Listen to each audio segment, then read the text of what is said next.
तो मेरा नाम है मोहित और आपका स्वागत हमारे यूट्यूब चैनल हिस्ट्री चैंपियन में। तो जैसा कि आप जानते हो, आपका जो बीएससी का पेपर होने वाला है वैल्यू एडेड कोर्स का, traditional and the modern medicine for everyday health solution, तो उससे संबंधित जितने भी आपके सामने महत्वपूर्ण एमसीक्यूज़ हैं और उनके साथ में थ्योरी भी आपको समझाऊंगा। एमसीक्यू कोई भी पढ़ा सकता है, आपको यूट्यूब पर बहुत पढ़ाने वाले मिल जाएंगे, लेकिन मेरे जैसी थ्योरी आपको कहीं पर नहीं मिलेगी। ये वीडियो देखने के बाद में आपको पता चल जाएगा, इतना कॉन्फिडेंस आ जाएगा आपको कि पेपर में आप करके आ जाओगे। पिछला जो पेपर हुआ था फोर्थ सेमेस्टर का, उसमें से 40-50 में से 40% हमारे पढ़ाए हुए कंटेंट में से आए थे, और मैं आपको बता रहा हूँ, वादा कर रहा हूँ आपसे, आपके पेपर में भी देखने को मिलेंगे। बस आपको क्या करना है, आपको मैं जितना कंटेंट बताऊं बस उतना कंटेंट अच्छे से पढ़ के जाना है। ये आप मेरे से वादा करो कि जितना मैं आपको बताऊंगा उतना आप पढ़ के जाओगे। तो चलो शुरू करते हैं अपन वीडियो को। इससे पहले आपको क्या करना है, चैनल को सब्सक्राइब कर देना और वीडियो को लाइक कर देना है और अपने दोस्तों को जरूर से शेयर कर देना है। और एक चीज़ और बताऊं, जैसे आप लाइक करोगे तो कमेंट वाला सेक्शन आएगा ना, वहाँ पर एक प्यारा सा कमेंट छोड़ देना और वहाँ पर हाइप का एक ऑप्शन दिखेगा। मतलब ऑप्शन क्या आएगा, हाइप का आएगा, उस पर हाइप पे भी आपको क्लिक कर देना है। इससे क्या और बच्चों के आपके पास शेयर हो जाती है वीडियो, तो और बच्चों के पास शेयर होती है तो उनको भी मदद मिलती है। इसलिए आपका काम यही है कि आपके जितने भी कॉलेज के ग्रुप हैं बस उनमें वीडियो को शेयर कर दिया करो और साथ के साथ लाइक सब्सक्राइब और जो कमेंट कर दिया करो, ताकि और दोस्तों के पास भी पहुंच जाए वीडियो। यूनिट फर्स्ट की बात करें अपन, which ancient Indian text is considered the foundation scripture of Ayurveda. तो कौन सा भारतीय ग्रंथ है वो आयुर्वेद का मूल मंत्र माना जाता है। ये सेम टू सेम पर्सन मैंने पढ़ाया था पिछले पेपर में और यह देखने को मिला था। तो कौन सा माना जाता है आपका, चरक संहिता है। उसमें ही सबसे पहले किसकी बात की गई थी, आपको आयुर्वेद के बारे में बात की गई थी। और चरक संहिता किसके द्वारा लिखी गई थी, चरक के द्वारा लिखी गई थी। समझ में आ गया आपको। तो आयुर्वेद के बारे में सबसे पहले किसने बताया था, चरक संहिता में बताया था। अगले वाला प्रश्न की बात करूं, Ayush component primarily focus on the mental and the physical wellbeing through the posture breathing and meditation. तो आयुष जो प्रणाली है, पहले मैं आयुष समझाता हूं आपको क्या होता है। तो देखो आयुष क्या है, आयुष एक भारत सरकार के द्वारा एक प्रणाली लॉन्च की गई, एक ये समझ लो कि योजना लॉन्च करी गई, समझ में, जिसमें प्राचीन जो हमारी चिकित्सा प्रणालियाँ थी, जिसमें कौन कौन सी, A for Ayurveda, Y for yoga, U for Unani, S for Sindhi और एच फॉर जो आपका होम्योपैथी होता है उससे संबंधित। तो ये जितनी भी आपकी जो पुराने समय में जो उपचार की पद्धतियाँ करती थी ना, वो विलुप्त होती जा रही थी। तो सरकार ने एक योजना बनाई इनको आगे बढ़ाने के लिए। तो यही है, उसमें क्या बताया गया है, आयुष का कौन सा अंग मुख्य रूप से आसन, स्वशासन, ध्यान के माध्यम से मानसिक स्वास्थ्य की बात करता है। तो कौन सा करता है, योगा करता है। तो आपने देखा होगा बाबा रामदेव, आपको पता है, सुबह सुबह टेलीविजन पे आ जाते हैं और योगा करते रहते हैं, ध्यान करने के बारे में बताते हैं, आसन करने के बारे में बताते हैं, स्वशासन आपके साथ स्वास्थ्य से संबंधित चीज़ों के बारे में बात करते हैं। तो कौन सी प्रणाली में होता है, ये कौन सी आयुष प्रणाली में, योग में ये सब चीज़ की जाती है। अच्छा प्रश्न है, बस लैंग्वेज आर्ट है। तो लैंग्वेज आर्ट आएगी तो मैं इस प्रकार के आपको पढ़ के जाना है। इसके अलावा देखो, ये शायद चौथा या पांचवा या जो वीडियो होगा, तो इससे पहले एक और वीडियो मैंने कराया, वो बहुत ज़्यादा इंपॉर्टेंट है, क्योंकि इससे पिछली बार हार्ड पेपर आ गया था, तो उसमें यूनिट सेकंड और यूनिट थर्ड से ज़्यादा 8 क्वेश्चन पूछे गए थे। तो स्पेशल मैंने उसी पे वो वीडियो बनाया था पिछले वाला, वो जरूर से देखकर जाना, आपको मस्ट देखना। इस वीडियो को देखने के बाद उसको जरूर से देखना। In naturopathy which of the following is considered the great healer. तो नेचुरल थेरेपी में कौन सा एक महान उपचारक माना जाता है। तो देखो ये प्रश्न ऐसे है कि नेचुरल थेरेपी होती है एक, मतलब एक जैसे अपना अंग्रेजी दवाई लेते हैं ना आप केमिकल वाली, तो वैसे एक नेचुरल थेरेपी भी होती है। इसमें क्या होता है, प्राकृतिक रूप से आपको उपचार किया जाता है। तो जैसे पहले नहीं होता था कि मान लो भाई, अगर कोई कभी कभी आपने देखा होगा कि फोटो आते हैं जिसमें इंसान सोए रहते हैं समुद्र किनारे और उसको पूरा मिट्टी का लेप कर दिया जाता है, समझ में, आपने देखा ना, ऐसा कुछ उपचार होता है। तो वही क्या कहलाती है, नेचुरल पैथी के नाम से जाना जाता है। तो इसमें क्या माना जाता है कि प्रकृति के द्वारा आपका इलाज किया जा रहा है। तो समझ में आ गया आपको, प्रकृति को नेचुरल थेरेपी में सबसे बड़ा महान उपचारक आपको ग्रेटर हीलर के रूप में जाना जाता है। अगले वाला प्रश्न है, the ministry of Ayush was officially establish in which year. तो आयुष जो मंत्रालय है ये कब शुरू हुआ है, ये 2014 के अंदर आयुष मंत्रालय उसकी शुरुआत की गई है। मोस्ट इंपॉर्टेंट प्रश्न, अभी तक ये प्रश्न पूछा नहीं गया, नया है, आ सकता है आपके सामने। According to the Ayurveda, imbalance in which the element dosha cause disease. तो आयुर्वेद के अनुसार किन तत्वों की दोष से असंतुलन है वो रोग उत्पन्न होता है। मतलब कौन से ऐसे तत्व हैं जिनसे आपके शरीर में इनके असंतुलन से आपकी बीमारियां हो सकती हैं। कौन सा, कफ, वात और पित्त। जो कफ होता है ना आपके, कफ मतलब जो आपके शरीर के अंदर जो जो जुकाम वगैरह हो जाती है तो जो कफ जम जाता है उसको कफ बोलते हैं। वात मतलब आपके जो मवाद वगैरह फुंसी वगैरह जो होती है उसके अंदर जो पीला पीला लिक्विड हो जाता है ना, वो वात बोला जाता है। और पित्त, पेट के अंदर खाना पीना अच्छे से नहीं पचता तो जो कीटाणु पैदा हो जाते हैं उसको पित्त बोला जाता है।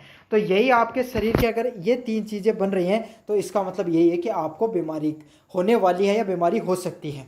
तो यही होता है, अच्छे से याद कर लेना। ये प्रश्न आएगा कफ, वात और पित्त से संबंधित, चाहे घूम कर आए, फिर कर आए, कैसे भी आए, लेकिन ये प्रश्न आपको देखने को मिलेगा। अगले वाला प्रश्न है, which branch of the AYUSH organise in the Tamil Nadu is rooted in Dravidian culture. तो कौन सी आयुष की जो शाखा है वो तमिलनाडु में उत्पन्न हुई और द्रविड़ शाखा से संबंधित है, तो कौन सी है? सिद्धा। तो मैंने आपको बताया सिद्धा है सिद्धि, ये कहाँ पर है इसकी। अब ये प्रश्न ऐसे भी पूछा जा सकता है, सिद्धि जो प्रणाली है उसकी शुरुआत कहाँ से हुई? तमिलनाडु के अंतर्गत हुई। और कौन से कल्चर से जुड़ी हुई? द्रविड़, जो हमारी प्राचीन द्रविड़ कल्चर था उससे जुड़ी हुई है। अगले वाला प्रश्न है, which of the following herbs are known as the Indian ginseng. तो इंडियन जिनसेग के नाम से कौन से हब को, कौन सी जड़ी बूटी को जाना जाता है? तो कौन सी जड़ी बूटी को जाना जाता है? अश्वगंधा होती है, उसको इंडियन जिनसेग के नाम से जाना जाता है। इंपॉर्टेंट है ये, इंडियन जिनसेग के नाम से किसको जाना जाता है? अश्वगंधा को जाना जाता है। अगले वाला प्रश्न है, what is the term of life force energy in yoga and Ayurveda. तो योग और आयुर्वेद में जीवन ऊर्जा के लिए कौन सा शब्द उपयोग किया जाता है? तो जीवन आपका जो जिंदगी है और आपके शरीर की जो ऊर्जा होती है उससे संबंधित कौन सा शब्द यूज किया जाता है? प्राण शब्द उसको यूज किया जाता है। समझ में आ गई? प्राण शब्द क्या हो गया? जैसे थारो अपना जो शरीर है वो कार्य कर रहा है, समझ में आ रहा है? तो ये कार्य करता है तो इसमें क्या ऊर्जा भी खर्च होती है। अब उस ऊर्जा को किस नाम से जाना जाता है? प्राण ऊर्जा के नाम से जाना जाता है। समझ में आ गई? प्राण ऊर्जा जो अपन शरीर एक्टिव रहता है। अब आदमी कदे कदे कौन, कब मेरा तो ओहो 8 गुट्टा सा टूट रही, शरीर में कोई जान नहीं, गुन बच्ची, तो इसका अर्थ क्या? आपकी जो प्राण ऊर्जा है आयुर्वेद के अनुसार वो कमजोर हो गई, उसमें ऊर्जा की कमी देखने को मिल रही है। समझ में आ गया आपको? अगले वाला प्रश्न है, विच international day has increase the global awareness of yoga. तो योगा से संबंधित आपको जो अवेयरनेस फैलाने के लिए, योग की पूरी दुनिया में वैश्विक स्तर पर उसको जागरूक करने के लिए क्या मनाया जाता है? इंटरनेशनल योग डे मनाया जाता है। और कब मनाया जाता है? 21 जून को मनाया जाता है। अब एक बात बताओ, 21 जून को एक और घटना होती है हमारी पृथ्वी से संबंधित, तो ज्योग्राफी वाले विद्यार्थी वो इसका जवाब देंगे कि वो कौन सी घटना होती है, या आपको भी अगर पता है तो आप भी जरूर से कमेंट करके बताना। Which herbs is widely used for boosting the immunity and known for its antiviral properties. तो कौन सी जड़ी बूटी है वो आपकी प्रतिरक्षा बढ़ाने के लिए और एंटीवायरल गुणों के लिए प्रसिद्ध है? तो कौन सी होती है इसमें? गिलोय। तो जो गिलोय है वो आपका, अब गिलोय क्या होती है काफ़ी बच्चों को तो पता होगा। गिलोय क्या होती है? एक मतलब बेल लगती है गिलोय की, ठीक है, हरी सी बेल होती है लंबी सी, उसकी क्या होती है जो स्टेम होता है ना, स्टेम तना होता है, तने को काट कर उसको कूट कर उसका काढ़ा बनाया जाता है। समझना? कड़वी होती है थोड़ी पीने में और उसको सुबह सुबह पिया जाता है। सर्दियों में देखना बाबा रामदेव एक गिलास लेकर रखेंगे अपने पास में, गिलोय के बारे में बताएंगे आपको, है ना। तो यही होती है, गिलोय एक जड़ी बूटी होती है और इसको पीने से क्या होता है? आपका शरीर में इम्यूनिटी बढ़ती है। समझ में आ गया? एक नीम गिलोय आती है, जो नीम के नीचे जो गिलोय लगती है उसको नीम गिलोय बोलते हैं, है ना। और वो बहुत सेहत के लिए अच्छी रहती है। कोरोना में भी गिलोय का बहुत ज़्यादा उपयोग किया गया था। तो अपने एंटीवायरल गुणों के लिए और अपने शरीर की प्रतिरक्षा बढ़ाने के लिए, इम्यूनिटी बढ़ाने के लिए किसका उपयोग किया जाता है? गिलोय का उपयोग किया जाता है। अगले वाला प्रश्न है, what does the you in the Ayush stand for. तो आपका जो यू शब्द है वो आयुष प्रणाली में किसका होता है? तो मैंने पहले बता दिया था, यूनानी से संबंधित होता है आपका। What is the meaning of अवस्था इन आयुर्वेद। तो आयुर्वेद में स्वास्थ्य का क्या अर्थ होता है? तो आयुर्वेद क्या बताता है? आपका तन, मन और शरीर, वो तीनों की तीनों चीजें, आपका तन मतलब शरीर, मन मतलब क्या होगा? आपका जो विचार आते हैं वो, और आत्मा मतलब अंदर की जो आपका जो एनर्जी होती है, प्राण ऊर्जा होती है, वो तीनों की तीनों सुखी होनी चाहिए। तो यही होता है स्वास्थ्य व्यक्ति वही होगा जिसका तन शरीर खुश, मन में से भी खुश और आत्मा वो भी खुश। और तीनों यह है कि जो और traditional modern medicine and everyday health solution ने पढ़ लियो अच्छा मन करके, समझ में आ गई, तब थे स्वस्थ। अगले वाला प्रश्न है, त्रिफला किन 3 फलों का संयोजन होता है? तो त्रिफला किससे बनी होती है आपकी? तो ये काफ़ी इंपॉर्टेंट है, आंवला, हरितकी और विभूतिकी। तो ये 3 होती हैं आपका, आंवला, हरितकी और विभूतिकी नाम, तीन नामों की आपकी क्या होती हैं? ये 3 जड़ी बूटी हुई हणु मिलके एक त्रिफला बने। तो तुम सुनो, त्रिफला का चूर्ण है ये जो आपके आते हैं ना च्यवनप्राश वगैरह आते हैं तो उसमें काफ़ी बार ये त्रिफला का यूज़ किया जाता है। ये त्रिफला काम क्या होता है, कोई का भाई मतलब कॉन्स्टिपेशन की दिक्कत हो गई, खाना ढंग से नहीं पच रहा, तो उसके लिए त्रिफला का उपयोग किया जाता है। अगले वाला प्रश्न है, सोवा रिगपा प्रणाली मुख्य रूप से भारत के किन क्षेत्रों में प्रसिद्ध है। तो ये था ना, यहाँ अजीब सा नाम को लग रहा है कि तो कठे है लद्दाख और सिक्किम में। तो ये अजीब से जो नाम दिखे सोंगपा, चोंगा फोंगा, ऐसे शब्द कहाँ पर ज़्यादा देखने को मिलते हैं, नॉर्थ ईस्ट या लद्दाख वगैरह में ज़्यादातर देखने को मिलते हैं। तो ये भी एक चिकित्सा प्रणाली होती है, कहाँ पर देखने को मिलती है, लद्दाख और सिक्किम में ज़्यादातर देखने को मिलती है। अगले वाला प्रश्न है, which ancient practice focus on cleaning the body through the technique like kajal kunjal kunjal kriya and नेति। तो कुंजल क्रिया और नेति के द्वारा शरीर को शुद्ध करने का कौन सी तरीका होता है, इसको क्या कहा जाता है, षटक्रम यौगिक तरीका होता है। तो डिटॉक्स मतलब शरीर के अंदर क्या होते हैं आपके कोई जहर, मतलब शरीर के अंदर कोई रोगाणु वगैरह को के बाहर कर निकालने के लिए आपको नेति और कुंजल क्रिया को किया जाता है। समझ में आ गया आपको। ये जो प्रश्न लेकर आए हो ना, ये सारे के सारे नए प्रश्न है, डिफरेंट टाइप के प्रश्न, आपको ये इजी प्रश्न नहीं है सारे, मतलब अच्छे प्रश्न लेकर आए हूँ ताकि अगर प्रश्न का पेपर का लेवल अच्छा आ जाए, डिफरेंट प्रश्न पूछने लग जाए प्रोफेसर, तो आपको इन प्रश्नों से देखने को मिलेंगे। काफ़ी बच्चों का सवाल आता है कि सर हमें आपकी जो बाकी की क्लासेज भी देखनी ज़रूरी है, देखनी नहीं ज़रूरी है, तो आपको क्या करना है, सबसे पहले आपके यूट्यूब चैनल पे आना है यूनिवर्सिटी चैंपियन पे। तो जैसे आप यूनिवर्सिटी चैंपियन सर्च करोगे आपके सामने ऐसा यूट्यूब चैनल दिखेगा और यहाँ पर आपको उसको क्लिक करना है। जैसे क्लिक करोगे आपके सामने यहाँ पर प्लेलिस्ट वाला सेक्शन देखने को मिलेगा, यहाँ पर ये रहा आपका प्लेलिस्ट वाला सेक्शन। तो इसमें नीचे की तरफ जाओगे तब आपको एक प्लेलिस्ट बनी हुई मिलेगी, किस नाम से, traditional and modern medicine for everyday health solution. तो ये जो साइबर लॉ एंड इथिक्स के नीचे प्लेलिस्ट बनी हुई है ट्रेडिशनल एंड मॉडर्न मेडिसिन की, तो आपको क्या करना है, इस पर क्लिक करना है। जैसे आप इस पर क्लिक करोगे आपके सामने यहाँ पर कौन सी क्लासेस पढ़नी है जो आपके लिए महत्वपूर्ण है। सबसे पहले आपको क्लास नंबर 1 को जरूर से देखना है और क्लास नंबर ये 2 है इसको जरूर से देखना है। जो मास्टर क्लास है इसको देखना है और ये जो मास्टर क्लास पार्ट नंबर 2 है, पार्ट नंबर 2 को तो जरूर से देख के जाना, मोस्ट इंपॉर्टेंट है ये वाली क्लास। तो समझ में आ गया। और इस प्लेलिस्ट का लिंक वो डिस्क्रिप्शन में भी दे दूंगा, डायरेक्ट वहाँ पर क्लिक करके भी आप देख सकते हो। लेकिन क्लास 2 को जरूर से देख जाना। अभी बता रहा हूँ आपको, यहाँ से मैंने पिछला जो पेपर हुआ था उसमें हार्ड पर्सन आ गए थे, तो उन्हीं के हिसाब से मैंने स्पेशल पढ़ा है, इसलिए जोर देकर बता रहा हूँ आपको। और क्लास फर्स्ट इसलिए देखना है क्योंकि इजी पर्सन आ गए तो यहाँ से आएंगे। चलो शुरू करते हैं अपन अगले वाले जो यूनिट है उसकी तरफ। Which of the following is a major criticism of the modern allopathic medicine. तो कौन सा आधुनिक एलोपैथिक चिकित्सा की मुख्य आलोचना है। अब एलोपैथिक कौन सी दवाई होती हैं, जो अपना डॉक्टर के पास जहाँ जो अपना लिखा है ना केमिकल से बनी हुई दवाई एलोपैथिक दवाइयों के नाम से जाना जाता है। तो उनमें क्या होता है, over use of the synthetic drug, कृत्रिम दवाओं का अत्यधिक उपयोग करना। तो क्योंकि सिंथेटिक ड्रग है उनको बहुत ज़्यादा उपयोग करते हो तो उनको क्या है, साइड इफेक्ट भी देखने मिले हैं। समझ में आ गया ना आपको। तो काफ़ी बार नहीं कहती भाई मैं तो कोई एलर्जी की दवाई ली है, मैं तो मोटो हो, तो आप मोटा क्या होगा, वो साइड इफेक्ट होगा। काफ़ी बच्चों के, काफ़ी लोगों के बाल वगैरह उड़ना शुरू हो जाते हैं, समझ में आता है, ऐसे साइड इफेक्ट देखने को मिल जाते हैं। नया या तो सबसे कॉमन प्रॉब्लम है कि मेरे तो शरीर में गर्मी होगी, है ना, आपको शरीर में थोड़े हीट महसूस होने लग जाएगा। तो यही होता है, साइड इफेक्ट होते हैं आपको एलोपैथिक दवाइयों के। अगले वाला प्रश्न है, which AYUSH therapy is primarily non invasive and focus on lifestyle diet natural base healing. तो कौन सी आयुष चिकित्सा है, वो गैर आक्रमणकारी है, जीवन शैली आहार और प्रकृति आधारित होती है। तो प्रकृति जठी सब दिख जाना तो सीधो सीधो टिक मार के आना था, प्रकृति चिकित्सा नेचुरलोपैथी। समझ में आ गई। अब यह क्या कार्य करे, या शुद्ध सावल चिकित्सा प्रणाली है, मतलब यह क्या है, अपना कोई दवाई लेने की जरूरत को नहीं, प्रकृति आपके हिसाब आप ही ठीक कर देगी। समझ में आ गई। अभी को उदाहरण देके बताऊं, काफी बार अपने चोट लग जाती है ना, तो अपन क्या करते हैं, कोई पट्टी वट्टी नहीं करते, अपन क्या आप पे ठीक हो जैसी। तो जो आप पे ठीक होने वाली प्रकृति है ना, मतलब चिकित्सा प्रणाली है, वह कौन सी है, नेचुरलोपैथी के नाम से उसको जाना जाता है। अगले वाले प्रश्न की बात करूं, what is the primary use of anti pyretic drugs. तो एंटी पायरेटिक ड्रग्स का मुख्य उपयोग किसके लिए होता है, तो एंटी पायरेटिक, अब ये समझ लो, इसको ट्रिक से याद कराऊंगा। एंटी पैरेटिक मतलब कोई एक प्यारो इंसान हो को बेचारा क्या होगी, बुखार होगी, तो उन गोली ला के दी। तो कौन सी एंटी पैरेटिक कहते हैं, प्यारे इंसान को हो गई बुखार। समझ में आ गया आपको। एंटी पैरेटिक कौन सी दवाई आती है, बुखार को कम करने के लिए दवाई दी जाती है। तो ये समझ लेना, कोई प्यारा बच्चा था आपका छोटा सा, उसको क्या हो गई, बुखार हो गई, तो उसको एंटी पैरेटिक दवाई दे रहे हैं। ठीक है। अगले वाले प्रश्न की बात करें, which one of the following is an example of analgesic drugs. तो एनाजेलिक ड्रग्स है ना, उसको कौन से के लिए पैरासीटामोल की रूप में जाना जाता है, एनाजेलिक्स।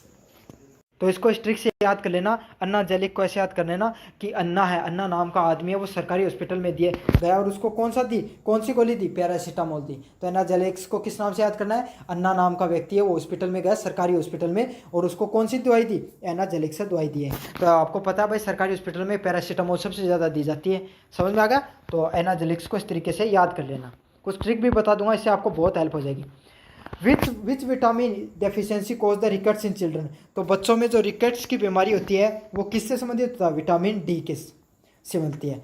तो देखो मैं आपको बताऊं, इसको ट्रिक से याद कराऊं, रिकेट्स को आपको ट्रिक से याद करा दूंगा। देखो विटामिन डी कहाँ से मिलती है अपने को, सूर्य की ऊर्जा से विटामिन डी मिलती है। और इसका कार्य क्या होता है, ये हमारे शरीर के अंदर जो कैल्शियम हो गई उसको अर्जॉर्प्शन करता है, मतलब सोखने का कार्य करता है, इसलिए अपनी हड्डियां मजबूत रहती हैं। और कोई आदमी मान लिया विटामिन डी कम लेगो, सूर्य की किरणें कम जागो, तो क्या जागो का रिकेट्स बीमारी हो जाएगी। तो ऐसे याद कर लो, एक बच्चा था वो क्रिकेट कम खेलता था, क्रिकेट नहीं खेलता था, तो क्रिकेट नहीं खेलेगा तो धूप के संपर्क में नहीं आया, तो उसको किसकी कमी होगी, विटामिन डी की कमी हो गई। तो रिकेट्स को क्रिकेट से याद कर लो, वो क्रिकेट कम खेलता था इसलिए उसको कभी धूप तो लगी नहीं, इसलिए उसको किसकी कमी होगी, विटामिन डी की कमी हो गई है। अगले वाला प्रश्न है, which type of medicine help treat the high blood sugar. तो आपका शरीर में जो उच्च रक्तचाप होता है उसको सहायक इलाज करने के लिए कौन सी दवाई यूज की जाती है, तो एंटी हाइपरटेंसिव। तो हाइपरटेंशन भाई कोई आदमी का मतलब उच्च रक्तचाप का दवा, हाई ब्लड प्रेशर का दवा है, जो आदमी का टेंशन हाई लेवल की हो जाए जनी तो है, तो उक्त रक्तचाप कब होता है, जब इंसान को हाइपरटेंशन हो जाती है तब। तो इसलिए याद कर लेना, हाइपरटेंशन को कंट्रोल करने के लिए आपको कौन सी दवाई यूज कर जाती है, एंटी हाइपरटेंसिव दवाइयाँ यूज की जाती हैं। Which of the following is a key advantage of AYUSH system over the modern medicine. तो निम्नलिखित में से कौन सी आयुष प्रणाली की आधुनिक चिकित्सा पर प्रमुख बढ़त दिखाती है। तो कौन सी दिखाती है, मिनिमल साइड इफेक्ट।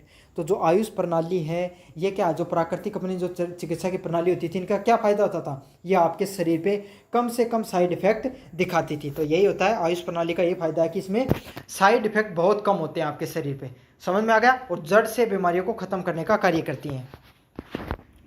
अगले वाला प्रश्न है, which type of drugs is use to the prevent the blood clots. तो आपके शरीर में ब्लड के जो क्लॉट बन जाते हैं उसको नियंत्रित करने के लिए कौन सा यूज किया जाता है, तो कौन सा किया जाता है आपको, इसका सही आंसर होगा एंटी कोगुलेंट्स। तो रक्त को पतले करने वाली दवाई उसको यूज किया जाता है, तो एंटी कोगुलेंट्स। तो यहाँ उनको लिखा होगा रक्त का पतले करने वाली दवाई, ये सब नहीं आएगा, उसमें एंटी कोगुलेंट्स ही लिखा आएगा, समझ में आ गया। तो ऐसे याद करें ना कि कोगुलेंट, आपको पता है कोगुलेंट को कागज से याद कर लो। अपन क्या करते हैं, कागज का गोला बनाकर किसी चीज़ को रोकने का कार्य करते हैं ना, तो ये ऐसे याद कर लो कि एंटी कोगुलेंट मतलब कागज का उपयोग करके रक्त का थक्का बन जमाया। आपने बचपन में क्या होगा, आपको कट लगा है तो आपने कागज लगा लेते थे ना अपन बचपन में, तो इसी से याद कर लो एंटी कोगुलेंट लगा लिया, कागज लगाकर रक्त का थक्का जमा लिया। अगले वाला प्रश्न है, विच mineral is essential for preventing anaemia. तो एनीमिया से बचने के लिए, तो एनीमिया क्या होती है, आपके शरीर में आयरन वगैरह की, खून वगैरह की जो कमी होती है उसको एनीमिया के नाम से जाना जाता है। तो उसके बचाव के लिए अपन क्या करते हैं, किसकी, पहली बात तो एक किस क्या होता है, आयरन की कमी से हो जाता है, समझ में आ गया, और खून की कमी को भी एनीमिया बोला जाता है। तो इसको दूर करने के लिए आपको क्या करना चाहिए, आयरन लेना चाहिए। अब भैया को नहीं कि लो काट के खा लियो, ना, सेब वगैरह है उसमें प्राकृतिक रूप से आपके इसमें आयरन पाया जाता है, तो उसको एनीमिया की कमी के लिए यूज लेते हैं। अब ऐसा मत बोलना सर मेरे को बालक थोड़ी अमाने, तो बेरे को नहीं क्या आयरन क्या मवाक रहा है, काफ़ी बच्चों को नहीं पता होता है। Which of the following is not A part of AYUSH system. तो निम्नलिखित में से कौन आयुष प्रणाली का हिस्सा नहीं है, तो कौन सा नहीं है आपके सामने, एलोपैथी, जो अंग्रेजी दवाई हुआ है ना, सॉरी नेचुरल थेरेपी पे मार दिया कि ठीक, जो एलोपैथी जो अपने जो केमिकल से बनी हुई दवाई होती हैं इनको एलोपैथी के नाम से बोला जाता है, ये आपके आयुष प्रणाली का हिस्सा नहीं होती हैं। बाकी आयुर्वेद, योगा, यूनानी, सिद्धि और होम्योपैथी ये किसका है, आयुष प्रणाली का हिस्सा है। अगले वाले प्रश्न की बात करूँ, which drugs category help in relieving the symptoms of allergy. तो कौन सी दवाई एलर्जी के लक्षणों को राहत देने में कार्य करती है, एंटीहिस्टामिन जो दवाई होती है उसको, तो एंटीहिस्टामिन यूज की जाती है। अब इसको किस ट्रिक से याद कर लो, उसको हिस्टामिन को हंसने से याद करो, तो उसको बहुत ज़्यादा हंसी आ रही है, हंसी आने की एलर्जी हो गया कौन का कि भाई की एलर्जी होती है तो बोली हंसी है, समझ में आ गया ना आपको। तो ऐसे याद कर लेना कि बहुत ज़्यादा हंसी आ रही है, उसको इसको इस प्रकार की कोई एलर्जी हो गई तो उसको कंट्रोल में करने के लिए कौन सी दवाई देंगे, एंटी हिस्टामिन नामक दवाई देंगे। तो इसको अच्छे से याद कर लेना, एंटी हिस्टामिन कोई भी इंसान के जो एलर्जी से संबंधित राहत देने के लिए यूज में ली जाती है। अगले वाला प्रश्न है, which is the role of expectorants in medicine. तो दवाओं में एक्सपेक्ट्रेंट्स की क्या भूमिका होती है, तो बलगम को ढीला करने के लिए। तो एक्सपेक्ट्रेंट्स हो गया, जब वो कौन सी कफ वगैरह की अपना दवाई दी जा कि भाई कोई आदमी को एकदम बहुत जोर की क्योंकि जुकाम होगी तो उसको दिया जाता है, ताकि क्या हो जाते हैं, बाम वगैरह को याद कर लो आप, बाम वगैरह नहीं लाते हैं जो शायद अगर आपको पता होगा तो या नहीं पता होगा काफ़ी बच्चों को कि बाम वगैरह आती हैं, वो क्या आती है आपको शरीर को गर्म करने के लिए, कफ बलगम वगैरह को थोड़ा ढीला करने के लिए उसमें यूज की जाती हैं। तो यही होता है टू लूजन द मुकस, ताकि आपको वो फेफड़ों से छूटे और बाहर निकल के आ जाए। Which vitamin is essential for blood clotting. तो ब्लड क्लोटिंग के लिए कौन सी यूज की जाती है, के। तो क्लोटिंग को थाने कटे कै कौन नाम सुनने क्लोटिंग में कै, तो के से याद कर लो, समझ आ गई। ब्लड क्लोटिंग कै, क्लोटिंग में कै शब्द सुनाई दे रहा ना, तो विटामिन के से संबंधित होगा आपका। अगले वाला प्रश्न है, beta blockers are primarily use. Beta blockers का प्रश्न पिछली बार आया था, वो किस बीमारी में यूज किया जाता है, तो बीटा ब्लॉकर्स का किस में यूज किया जाता है, हाई ब्लड प्रेशर में बीटा ब्लॉकर्स को यूज किया जाता है। तो इसका सही आंसर ऑप्शन नंबर बी होने वाला है। Option number C, which of the following is common side effect of over use of antibiotic. तो एंटीबायोटिक के अत्यधिक उपयोग से कौन सा दुष्प्रभाव हो सकता है, तो इसका सही आंसर क्या होगा, ऑप्शन नंबर बी होगा, रेजिस्टेंट डेवलपमेंट, मतलब प्रतिरोधक विकास हो सकता है, वो रुक सकता है आपका। समझ में आ गया। तो एंटीबायोटिक का अगर आप बहुत ज़्यादा यूज कर लेते हो ना, तो काफ़ी बार आपने नहीं सुना होगा कि भाई मेरे तो जुकाम हो मैं गोली ली पाछा भी मेरे आराम को नहीं है। क्यों को नहीं हो एंटीबायोटिक लेने के बावजूद, क्योंकि आपने बहुत ज़्यादा एंटीबायोटिकों का यूज कर लिया, अब उनका क्या होगा, उन्होंने असर करना आपके कम कर दिया है। जहाँ ये भी होता ना कि आपने 500 mg की गोली ले ली है तो अब 250 mg वाली काम ही नहीं करेगी।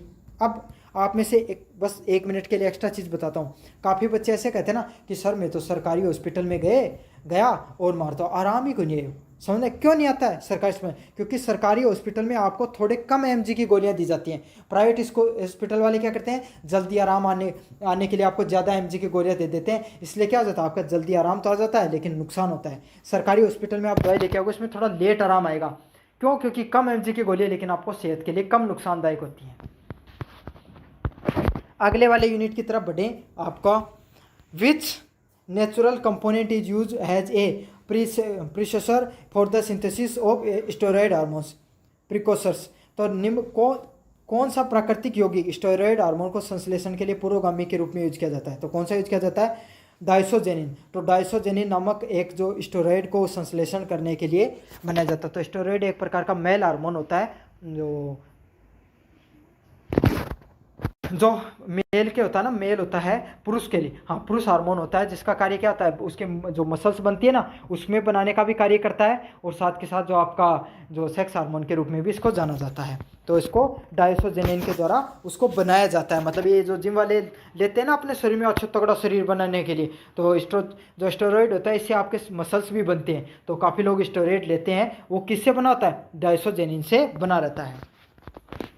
अगले वाला है, ये काफ़ी इंपॉर्टेंट है ये यूनिट, यहाँ से पर्सन आएगा, टिपिकल है पर्सन आएगा, ट्रिक के साथ बता दूंगा तो याद हो जाएंगे। Digoxin and digitoxin are cardiac glycosylates obtain from which plants. तो डिजॉक्सिन और डिजिटॉक्सिन किस पौधे से प्राप्त हुआ ग्लाइकोसाइलेट्स है, तो किसे है, डिजाटिक्सिन से है। तो किससे होगा, आपको डिजिटेलेक्सिस से होगा, ये डिजिटेलेक्सिस से। तो इसमें आपको डीजी सब सुना रहा होगा तो उससे संबंधित आ जाए तो इसको टिक मार के आ जाना, सही हो जाएगा आपका। बस इसकी ये ट्रिक है। यह आपको दिखने में हार्ड लगेंगे लेकिन पर्सन इससे ही सबसे ज़्यादा पूछे जाएंगे। विनक्रिस्टिन और विनब्लास्टिन किस पौधे से प्राप्त होती हैं, तो विनक्रिस्टिन और विनब्लास्टिन कहाँ से कौन से पौधे से होती हैं, आपको कैथेरस विनेका पौधे से आप में ये जो विनक्रिस्टिन है और विनाका वो पाया जाता है। अगले वाला, विच एल्कलॉइड इज आइसोलेटेड फ्रॉम कोलकेशियम ऑटोमेनेल। तो कोलचीकम ऑटोमेनल में कौन सा एल्कलाइड पाया जाता है, तो कौन सा पाया जाता है, कोल्चियन। तो कोल्चियन जो शब्द है वही ये नाम ही कोल्चियन ऑटोमनल से बना हुआ है, तो वही आई से आएगा, एल्केलाइड से बना होगा। तो ऐसा प्रश्न तो कम पूछने के चांसेस रहते हैं कि सेम टू सेम आ जाए, लेकिन क्या पता बाय द वे पूछ ले। तो आपको इनमें से एक चीज़ ध्यान रखना है, चाहे आप इंग्लिश मीडियम के विद्यार्थी हो चाहे हिंदी मीडियम के विद्यार्थी हो, ये प्रश्न आए तो इनको आपको इंग्लिश में भी पढ़ना है, हिंदी में भी पढ़ना है, दोनों के दोनों में देख लेना, आपको बहुत मदद मिल जाएगी। Which of the following steroid the precursors found in the hecogenin. तो हेकोजेनिन में कौन सा पाया जाने वाला स्टेरॉइड पुरोगामी होता है, तो कौन सा होता है, हेकोजेनिन ही होता है। तो हेकोजेनिन में हेकोजेनिन पाया जाएगा। तो इससे ये पता चलता है कि आपको लगभग शब्दों से संबंधित अगर कुछ दिखे नीचे ऑप्शन में तो वो टिक कर देना है। अगले वाला प्रश्न है, morphine and the codeine are extracted from which plant. पिछले पेपर में प्रश्न आया था, मोर्फिन और कोडोनिन किस प्राकृतिक स्रोत से प्राप्त होते हैं, तो किससे प्राप्त होते हैं, इसका सही आंसर क्या होगा, ऑप्शन नंबर ए होगा, ओपियम पोपी। तो अफीम जो पौधा होता है उससे आपका मोर्फिन व कोडीन है वो पाई जाती हैं। तो अफीम में क्या पाई जाए, मोर्फिन नामक चीज पाई जाए। समझ में आ गया आपको। Which is the therapeutic use of taxol. तो टेक्सोल बेरवीफोलिया कौन से चिकित्साओं से उत्पाद प्राप्त होता है, तो कौन किससे होता है, कैंसर रोधी से संबंधित। तो टेक्सोल से समझ लो कि उसने टैक्स नहीं दिया, उसको क्या हो गया, कैंसर हो गया। समझ में आ गया। तो टैक्स नहीं देने के कारण उसको क्या हो गया, कैंसर हो गया। तो टेक्सोल या टैक्सेस से संबंधित अगर कुछ दिखे तो कैंसर आपको टिक मार देना। समझा, बहुत बेईमान आदमी हो, टैक्स कौन दी योजना कि वो कैंसर होगा, भगवान पाप कर योजना फल देने के लिए। Reserpine is obtain from which plant. तो रेस्प्रिन किस प्लांट से पाया जाता है, सर्पगंधा से। तो यह समझ लो कि सांप है ना, सर्प गंध पाकर रस पाने के लिए कहाँ पर चला गया, रेस्प्रिन के पास चला गया। तो सांप है वो आपको गंध पाने के लिए, या जो सर्प है सांप है वो रस पाने के लिए कहाँ पर चला गया, रेस्प्रिन के पास चला गया। अगले वाला प्रश्न है, कुनेन किस पौधे से प्राप्त होती है, तो किससे प्राप्त होती है, तो कुनेन आपका किससे संबंधित होती है, मलेरिया से संबंधित। आपको किस रोग से होती है, मतलब किस रोग से संबंधित होती है, तो मलेरिया रोग से संबंधित होती है आपकी कुनेन। तो मच्छर अपना काना के कू करने लग जाना है ना।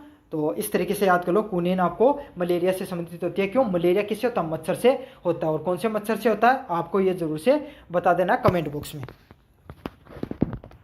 Which natural alkaloid has local anaphylaxis property and is derived from the coca leaves। तो जो कोका लीव होती हैं वहाँ से क्या पाया जाता है, कोकीन से। आपका जो कोका लीव्स होती हैं वहाँ से एल्कलाइड है, स्थानीय जो आपका जो पत्तियों से कोकेन से, कोका लीव से कोकेन पाया जाता है। जो कोकीन बने ना वो कोका लीव से बनता है। तो कोका कोकीन याद कर लेना। What is the source of the anti-malarial found in artemisia. तो आर्टिमिशियम में कौन सा मलेरिया रोधी यौगिक पाया जाता है, तो कौन सा पाया जाता है, आर्टिमिशियम एनुअम। तो यही होता है, इसमें लगभग शब्द आपको दवाएं से संबंधित स्टार्टिंग के मिल जाएंगे आपको। From which source is curcumin derived and what is the main activity. तो कुरकुमिन किस स्रोत से प्राप्त होता है, इसकी मेन गतिविधि क्या होती है, तो कुरकुमिन क्या होती है, आपको हल्दी से संबंधित होती है। समझ में आ गया। और कुरकुमिन को ऐसे याद कर लो कि हल्दी कुरकुरी होती है ना, जब साबुत हल्दी होती है वो कुरकुरी होती है। आपने कभी अगर देखा हो, बाजार में गए हो तो, या ले घर पे होगी आपके तो देख लेना, कुरकुरी होती है। तो इसको कुरकुमिन से याद कर लेना। और हल्दी का क्या कार्य होता है, वो सूजन रोधी होती है। समझ में आ गया। सूजा कोई आदमी का हाथ लाग जा, सूज जाना, ऊपर हल्दी लगाने से सूजन कम हो जाए। अगले वाला प्रश्न है, with natural component found in green tea known for Kameng and relaxation. तो आपको कौन सी दवाई है, उसको ग्रीन टी में कौन सा यौगिक जो आपको शांति और विश्राम के लिए जाना जाता है, तो कौन सा होता है, एल थियामिन है, उसको उपयोग में लिया जाता है, जो आपको शांति प्रदान करने का कार्य करता है। तो आपको पता ना, आपको था ना जाओ कि भाई सुस्ती आ रही है, काम करने जी कौन करे, तो तिके को चाय पी दो, चाय पीते मेरे क्यों जगो बहुत एक्टिव हो जाओगे। समझ में आ गया। तो उसमें क्या होता है, एल थायमिन है, वो थियामिन पाया जाता है। Which phytochemical is a CNS stimulus and found both tea and coffee. Tea और कॉफ़ी में क्या पाया जाता है, कैफीन पाया जाता है। तो वही एग्जांपल कि आपको सुस्ती वगैरह होती है तो आप क्या कर लेते हो, आप चाय पी लेते हो, चाय पी के खुश हो जाते हो कि भाई मेरे तो जान आ गई, एकदम ऊर्जा आ गई। लेकिन ऊर्जा नहीं होती साहब, वो होता है कैफीन नाम का नशा। और उसको पीने के बाद में आपको क्या हो जाता है, नशा हो जाता है, और आपका शरीर आपको एक्टिव महसूस होता है। अगले वाले प्रश्न की बात करूं, chlorogenic acid use for weight loss and antioxidant properties is found. तो क्लोरोजेनिक एसिड जो वजन घटाने के लिए और एंटीऑक्सीडेंट गुणों के लिए उपयोग में की जाती है, उसको किस नाम से जाना जाता है, कॉफ़ी के नाम से जाना जाता है। तो वजन घटाने के लिए आपको कहा जाता है ना कि ग्रीन टी पियो, कॉफ़ी पियो, आपको जो गर्म पानी में नींबू मिला के पियो। तो यही होता है, उसमें क्या होता है, क्लोरोजेनिक एसिड पाए जाते हैं जो आपको शरीर को वजन करने में, फैट को लॉस करने में कार्य किया जाता है। समझ में आ गया आपको? तो आप में से कोई मोटा बच्चा है जिसको मोटापे से संबंधित है तो पियो भाई, कॉफ़ी पियो और ग्रीन टी पियो और गर्म पानी में नींबू निचोड़ के पियो। इससे आपके क्या हो सकता है, मोटापा वो कम हो जाता है, फैट लॉस होता है। और ज़्यादा पतला है मत पीजिए, नहीं और पतला हो जाओगे। What is the first step to take if someone shows the sign of heart attack. तो किसी इंसान को अगर हार्ट अटैक के, दिल का दौरा आने के लक्षण दिखाई देने तो पहला कदम क्या करना चाहिए? तो आपको क्या करना चाहिए, तुरंत आपातकालीन को बुला लेना चाहिए, तुरंत इमरजेंसी करके, इमरजेंसी आपको एम्बुलेंस के लिए कॉल कर लेना चाहिए। खुद ज़्यादा डॉक्टर बनने की जरूरत नहीं होती इस चीज़ में। अगला वाला प्रश्न है, which traditional remedy may help to relieve the mild chest pain temporary before the medical help service. तो कौन सा पारंपरिक उपाय हल्के सीने में दर्द और अस्थायी रूप से राहत देने के लिए किया जाता है? तो क्या कर सकते हो आप, अदरक की चाय पी सकते हो। तो अदरक की चाय पीने से आपके शरीर में अगर कोई मान लो हल्का दर्द हो रहा है, चेस्ट पेन हो रही है, उसको क्या हो सकता है, उसमें आराम आ सकता है। कई बार कौन कहे भाई मेरे तो बात देखो दर्द आ रहे हैं, समझ, जो आपका डाइजेशन अच्छे से नहीं होता, तो इससे काफ़ी बार आपको ऐसे दर्द आ जाते हैं आपके शरीर में। तो आपको क्या करो, अदरक वाली चाय पी लो और आराम आ जाएगा। तो काफ़ी बच्चों को तो दर्द होता है भी इसीलिए ही है, ताकि वो चाय पी सकें। क्या आप भी टी लवर हो क्या? कमेंट जरूर करना एक बार। Which symptoms is most common in stroke. तो ब्रेन स्ट्रोक में कौन सा लक्षण आपका सामान्य होता है? तो कौन सा होता है, वन साइडेड वीकनेस और पैरालिसिस। तो कोई आदमी को अगर ब्रेन स्ट्रोक आ गया, ब्रेन का लकवा समझ सकते हो आप इसको, तो इसमें क्या हो जाएगी, एक तरफ कमज़ोर हो जाएगा शरीर में, या फिर लकवा मार सकता है उस व्यक्ति को। 4 नंबर प्रश्न है, what is the immediate traditional first aid in the minor burns. तो कोई इंसान को छोटे मोटे हाथ जल गया तो उसको क्या करना चाहिए, अप्लाई टर्मरिक पेस्ट। तो उसको हल्दी का लेप लगाना चाहिए, या ठंडे पानी से धोना चाहिए। ये तो आए ना ऑप्शन में, लेकिन ठंडे पानी से धोने वाला ऑप्शन जरूर आएगा, ये ध्यान रख लेना आप अगर हाथ जल जाए तो। बेहोशी में आपको क्या करना चाहिए, तो लो ब्लड प्रेशर और ब्लड फ्लो। तो कोई इंसान को बेहोश हो जाता है, वो क्यों हो जाता है, निम्न रक्तचाप और खराब रक्त प्रवाह की वजह से। तो इंसान का जो मस्तिष्क होता है ना, वहाँ पर अगर उसके पास जो जितना ब्लड चाहिए उसको उतना नहीं पहुँच पाता, तो इंसान क्या हो जाता है, बेहोश हो जाता है। समझ में आ गया? तो क्यों होता है बेहोशी, इस इंसान का जो खून है वो सही तरीके से, ब्लड सर्कुलेशन अच्छे से नहीं हो रहा है। In the case of choking which method is use to clear the airway. तो कोई इंसान ने, अगर छोटा बच्चा गुठली वगैरह खा लेते ना, तो उनका जो गला वो रुक जाता, अवरोध हो जाता। तो आपको क्या करना चाहिए, उसके लिए आपको हाई मिल्क विधि को यूज करना चाहिए। हाई मिल्क विधि यही है कि पीछे जाके करती हूँ दो एक जोर की, छोटे बच्चे के मैं नहीं देना, आपके बराबर का तभी मारना उसको, मतलब पीछे आपको छाती का नाम है, उसके जो कमर होती है ना, उस पर थप्पी मारो। जैसे थापी मारोगे तो क्या होगा, उसका जो प्रेशर पड़ेगा फेफड़ों पर और जोर लगेगा, तो वो चीज़ बाहर आ सकती है। या हाई मिल्क विधि को यूज कर सकते हो, मिल्क विधि का यूज कर सकते हो आप। अगले वाला, what is the primary sign of anaphylaxis. तो गंभीर एलर्जी प्रतिक्रिया क्या हो सकती है। ये पर्सन इंपॉर्टेंट है भाई, इस बार के लिए अच्छे से याद कर लेना। अगले, तो क्या हो सकता है, कोई इंसान को बहुत गंभीर एलर्जी हो गई तो इससे क्या हो सकता है, उसके swelling of throat and difficulty in breathing. तो गलों वगैरह भाई सारा शरीर ही सूझा है। कोई व्यक्ति को अगर एलर्जी होती है तो सारा शरीर सूझ जाता है ना, सूजन आ जाता है, तो उससे क्या, गला भी सूझ जाएगा, गला सूझने से उसको सांस नहीं आएगी। अगले वाला प्रश्न है, पारंपरिक चिकित्सा पद्धतियों में अल्जाइमर रोग के स्मरण शक्ति को बढ़ाने के लिए कौन सी जड़ी बूटी सुझाई जाती है। तो कौन सी, कोई इंसान को आपको क्या होगा, अल्जाइमर हो गया, तो उसको जो आपको आया कौन का कि बुढ़ापा, मेरे तो कोई चीज़ याद ही कौन रहे, याद स्मरण शक्ति को खोने से संबंधित बीमारी हो जाती है ना, तो उसको क्या करना चाहिए, अश्वगंधा को खाना चाहिए। 9 नंबर प्रश्न की बात करूँ, मिर्गी के दौरे के मामले में आमतौर पर कौन सी दवाई दी जाती है। तो कौन सी दी जाती है, डाइजेपाम नामक एक दवाई है वो दी जाती है। ये एक आधुनिक दवाई होती है जो मिर्गी के दौरे से संबंधित होती है। तो कोई भी आदमी उसको अगर मिर्गी के दौरे आए हैं तो उसके लिए आप उसको डाइजेपाम नामक एक दवाई आती है वो दे देना।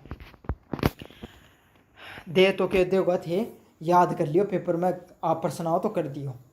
ओस्टोपेरिसिस से ग्रस्त बुजुर्ग को गिरने के रोकथाम के लिए आप कौन सी प्रथा सहायक होती है। तो कौन सी हो सकती है, आप उसको कुर्सी योगा और संतुलन अभ्यास करें। तो कुर्सी योगा होता है जो आप बालकपन में था, मुर्गा बना देता, मुर्गा बनाने के बाद वो कुर्सी बना दिया करता, तो बा करवा सको। और संतुलन यहाँ को नहीं कि बाबा ने कहते भाई कुर्सी बन जाने, हाथ पकड़ के आप बहुत आराम से ऐसे अभ्यास कराओ ताकि संतुलन बना रहे उनको शरीर के अंदर। समझ में आ गया आपको। Chair yoga and balance exercise करानी चाहिए। विच of the following condition is commonly associated with the memory loss. तो मेमोरी लॉस से संबंधित, आपको याद नहीं रखने से संबंधित कौन सी बीमारी हो सकती है? तो कौन सी हो सकती है? डिमनेशिया के नाम से बीमारी को जाना जाता है। अब ये मत कह देना कि सर मारे याद गुण रखी में, तो आपके तो याद नहीं रहता है क्योंकि आप याद नहीं रखना चाहते हो चीज़ों को। समझ में आया आपको? कोई बीमारी नहीं होती है, भूलना एक सामान्य प्रक्रिया होती है, लेकिन किसी को कुछ याद नहीं रहे बिल्कुल, तो उसको कौन सी बीमारी हो सकती है? डिमेक्सिया नाम की बीमारी हो सकती है। अगले वाला प्रश्न है, which traditional remedy use in the arthritis pain relief. तो गठिया के दर्द में राहत के लिए कौन सी पारंपरिक जो दवाई यूज की जाती है? तो क्या कर सकते हो आप? जो लहसुन है उसके तेल की मालिश कर सकते हो। तो लहसुन के तेल की मालिश अगर जोड़ों पे करोगे तो क्या हो जाता है? उसका जो जोड़ है उसमें दर्द कम हो सकता है। अगले वाला प्रश्न है, what should be the done first in the case of poisoning. तो कोई भी इंसान को जहर, अगर उसने जहर खा लिया तो इससे संबंधित आपको क्या क्रिया की जानी चाहिए? जहर नियंत्रण या आपात सेवा को बुलाना। तो कॉल पॉइजन को और इमरजेंसी हेल्प को कर सकते हो, या फिर उसको कोशिश करो कि वो उल्टी कर दे। अगर उल्टी कर देगा तो क्या हो जाएगा? उसको जहर कट जाएगा, उसका शरीर से बाहर आ जाएगा। अगले वाला पार्किंसन डिजीज, इंपॉर्टेंट है, प्रश्न आ सकता है। Affect which part of the body. तो पार्किंसन डिजीज किससे जुड़ी होती है? आपको मस्तिष्क और गति नियंत्रण से होती है आपकी। अगला, which emergency conditions requires the immediate use of epinephrine injection. तो कौन सी आपात स्थिति में एनेफ्रेफ्रिन आपको इंजेक्शन देना आवश्यक होता है? तो एनाफिलेटिक शॉक से पहले आपको ये इंजेक्शन देना होता है। तो ये तो था आपका traditional and modern medicine for everyday health solution से संबंधित जितने भी इंपॉर्टेंट एमसीक्यू थे और प्लस उनका सॉल्यूशन था, दोनों के दोनों करवा दिए हैं। बाकी आपको इसकी पीडीएफ कहाँ पर मिलेगी ये भी मैं बता देता हूँ अभी कभी। आपको पीडीएफ डाउनलोड करनी है तो आपको क्या करना है? मैंने जो डिस्क्रिप्शन उसमें टेलीग्राम चैनल का लिंक दूंगा, उस टेलीग्राम चैनल पे आपको क्लिक करोगे तो ऐसे टेलीग्राम चैनल पे पहुंच जाओगे। तो वहाँ पर आपको क्या करना है? सबसे पहले ऊपर की तरफ क्लिक करना है, यूनिवर्सिटी चैंपियन पे जैसे क्लिक करोगे यहाँ पर एक नीचे की तरफ फाइल वाला सेक्शन बना हुआ है, यहाँ पर आपको क्लिक करना है। जैसे क्लिक करोगे यहाँ पर आपको सर्च करना है ट्रेडिशनल, स्पेलिंग अच्छे से देख लेना। यहाँ पर अभी मैंने एक पीडीएफ डाली है कि 1.2 MB की, ये वाली पीडीएफ पे आपको क्लिक करना है और इसको पढ़ लेना अच्छे से। बस में आ गया। अभी मेरे वाले में डाउनलोड नहीं हो रही है इंटरनेट की इसी वजह से, तो आपको डाउनलोड कर लें, डाउनलोड करके अच्छे से पढ़ लेना, इंपॉर्टेंट है पढ़ना। समझ में आ गया। और यूनिट 3 और यूनिट 2 और 3 के स्पेशल 30 क्वेश्चन कर रखे हैं। आपको मैं बता रहा हूँ, आपको पढ़ना बहुत ज़्यादा ज़रूरी है। आपका पेपर डिफ़िकल्ट बन गया तो मैं बता रहा हूँ फेल हो सकते हो इस पेपर की, तो अच्छे से पढ़ लेना इस पीडीएफ को। और कोई पेपर के लिए मैं ज़्यादा जोर देकर नहीं बोलता हूँ, जिसमें ज़रूरी होती है उसमें बोलता हूँ, आप अच्छे से पढ़ लेना इसको। बच्चों, मेरा नाम है मोहित और आपका स्वागत है हमारे यूट्यूब चैनल यूनिवर्सिटी चैंपियन में। तो जैसा कि आप जानते हो, आपका बीए 3rd सेमेस्टर के अगर आप बीएससी के स्टूडेंट हो तो आपका जो पेपर होता है बीएससी का, वैल्यू एडेड कोर्स का, उसका जो पेपर होने वाला आपका traditional and modern medicine system for everyday health solution, काफ़ी इंपॉर्टेंट पेपर है। आपको पता है बीएससी का पेपर है तो इसको पास करना कंपलसरी है और बहुत ज़्यादा हार्ड सब्जेक्ट भी है ये पूरा का पूरा आपको। तो आज मैं आपके सामने जो पीडीएफ है उसके इंपॉर्टेंट क्वेश्चंस की एमसीक्यूज़ की पीडीएफ लेकर आया हूँ। साथ के साथ ये बाइलिंगुअल पीडीएफ है। इंग्लिश मीडियम वाले विद्यार्थी हैं, उनकी शिकायत रहती थी कि सर आप हमारे लिए भी कुछ कंटेंट बनाओ इंग्लिश मीडियम के लिए भी। तो मैंने इंग्लिश मीडियम और हिंदी मीडियम दोनों के लिए कंटेंट लेकर आ गया हूँ, दोनों को अच्छे से समझाऊंगा। तो आपको क्या करना है, वीडियो को बस पूरा देखना है। इसमें से इस पीडीएफ में से आपको प्रश्न ऐसे कैसे देखने को मिलेंगे। तो चलो शुरू करते हैं अपन। इससे पहले आप चैनल को सब्सक्राइब कर दो अगर अभी तक नहीं किया तो, और वीडियो को लाइक कर दो।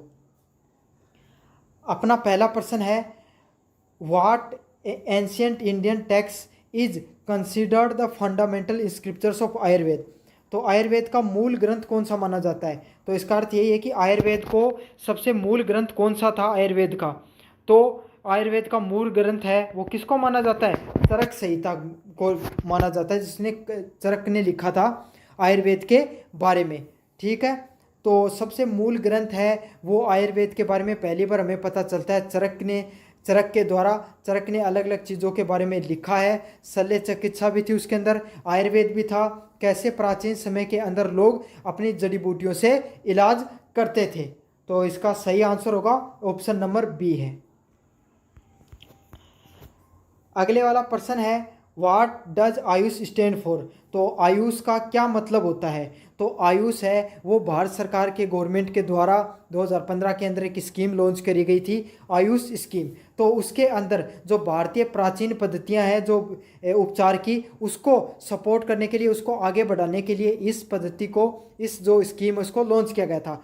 तो उसके अंतर्गत कौन सी जो प्राचीन पद्धतियां आती हैं उपचार की, हम उसको देखेंगे। तो पहली पद्धति है वो आयुर्वेद आती है, योगा आती है, यूनानी आती है, सिद्धि आती है और होम्योपैथी आती है। तो समझो A for Ayurveda, Y for yoga, U for Unani, S for Siddhi और एच फॉर होम्योपैथी। तो ये सब प्राचीन पद्धतियां हैं, ठीक है। वो सब सारी की सारी पद्धतियां किसके अंतर्गत आएंगी, आयुष स्कीम है जो भारत सरकार के द्वारा प्राचीन चिकित्सा प्रणाली को सपोर्ट करने के लिए की गई स्कीम के अंतर्गत आएंगी। तो इसमें क्या कहें, इन सब जो प्राचीन पद्धतियां हैं ना, इनको बढ़ावा देने के लिए सरकार ने स्कीम लॉन्च करी है। Which of the following is a key concept in Ayurveda for maintaining balance in the body. तो आयुर्वेद में शरीर को संतुलन बनाने के लिए प्रमुख अवधारणा क्या है, मतलब शरीर को आपको संतुलित बनाना है तो आपको किन किन चीज़ों का ध्यान में रखना चाहिए, कौन सी चीज़ें हैं वो आपके शरीर में नियंत्रण में रहनी चाहिए। तो कौन सी होती है, उसे क्या बोला जाता है, त्रिदोष के नाम से जाना जाता है। तो त्रिदोष में क्या आता है, वात, पित्त और कफ। तो कोई व्यक्ति है उसका वात, पित्त किससे संबंधित होता है, पेट से संबंधित होता है। आपके पेट के अंदर कोई भी प्रकार की खाना वगैरह का पचन अच्छे से होना चाहिए, वो क्या होता है, पित्त होता है। कफ क्या होता है, आपके स्वास्थ्य से, सांस से संबंधित होता है। आपके जो बलगम वगैरह जम जाता है उसको कफ कहते हैं। और वात है वो आपकी जो शरीर के जो खुजली वगैरह हो गई, जो स्किन वगैरह उससे संबंधित है। तो इसे त्रिदोष के नाम से जाना जाता है। चौथा नंबर प्रश्न है which system emphasise treatment through natural element like earth, water, air, fire and ether. तो कौन सी पद्धति है इनमें से जो जल हो गई, वायु हो गई, अग्नि और आकाश जैसी प्राकृतिक तत्वों द्वारा उपचार पर बल देती है। तो नेचुरल थेरेपी है, नेचुरोपैथी, वो प्राकृतिक चिकित्सा है। उसका क्या कार्य होता है, वो कहती है कि हम पृथ्वी, जल, वायु, अग्नि और आकाश के माध्यम से चीज़ों को सही करेंगे। मतलब आपने देखा होगा कई कई जगह जो लोग जाते हैं और अपने शरीर के सारे को मिट्टी लगा लेते हैं, तो कहते हैं कि उससे क्या होगा, एलर्जी वगैरह जैसी चीज़ें वो सही हो जाती हैं। समझ में आ गया। कुछ जड़ी बूटियां, उसके माध्यम से इन सब चीज़ों को ठीक करने का प्रयास किया जाता है, अलग अलग प्रकार की बीमारियों का। तो ऐसी थेरेपी जिसमें जो प्रकृति से जुड़ी हुई चीज़ों का प्रयोग करके अगर कोई बीमारी को ठीक किया जाता है, उस प्रकार की पद्धति को क्या बोला जाता है, प्राकृतिक चिकित्सा या नेचुरोपैथी के नाम से जाना जाता है। ठीक है। अगले नंबर प्रश्न की बात करें, which yoga practice is aimed specially at mental concentration and meditation. तो इनमें से कौन सा योग है जिसको मानसिक एकाग्रता और ध्यान के लिए उपयोग में किया जाता है। तो किसका प्रयोग में किया जाता है, आप जो ध्यान करते हो, मेडिटेशन करते हो या ध्यान करते हो, उसका प्रयोग किसके लिए किया जाता है। कोई भी व्यक्ति अपना जीवन में एकाग्रता, फोकस को बढ़ाना चाहता है तो आप ध्यान कर सकते हो। तो ध्यान करने का अलग अलग चीज़ें होती हैं। आप जो मुद्रा में आकर, ध्यान की मुद्रा में आकर आप कोई भी एक ध्वनि पर कंसंट्रेट कर सकते हो, या फिर एकदम शांत चित्त से बैठकर अपनी जो सांसों पर ध्यान केंद्रित कर सकते हो, या फिर अपने सामने कोई दीवार जलाकर उसकी लो पर ध्यान केंद्रित कर सकते हो। तो अलग अलग तरीके होते हैं ध्यान केंद्रित करने के, लेकिन इसके माध्यम से आप क्या कर सकते हो, आपका फोकस है वो काफ़ी ज़्यादा बढ़ जाता है। 6 नंबर प्रश्न है, कौन सी भारतीय जड़ी बूटी स्मृति और मानसिक क्षमता को बढ़ाने के लिए प्रसिद्ध है। तो ब्राही नामक एक जड़ी बूटी है जो कोई भी व्यक्ति है उसको अगर याददाश्त से संबंधित प्रॉब्लम रहती है तो उसको दूर करने के लिए ब्राही नामक जो जड़ी बूटी है उसको खा सकता है। तो उसकी जो सोचने की क्षमता है, याददाश्त है, वो काफ़ी तेज़ी से बढ़ जाती है। अगले वाला प्रश्न है, आयुर्वेद के अनुसार रोग का मुख्य कारण क्या है।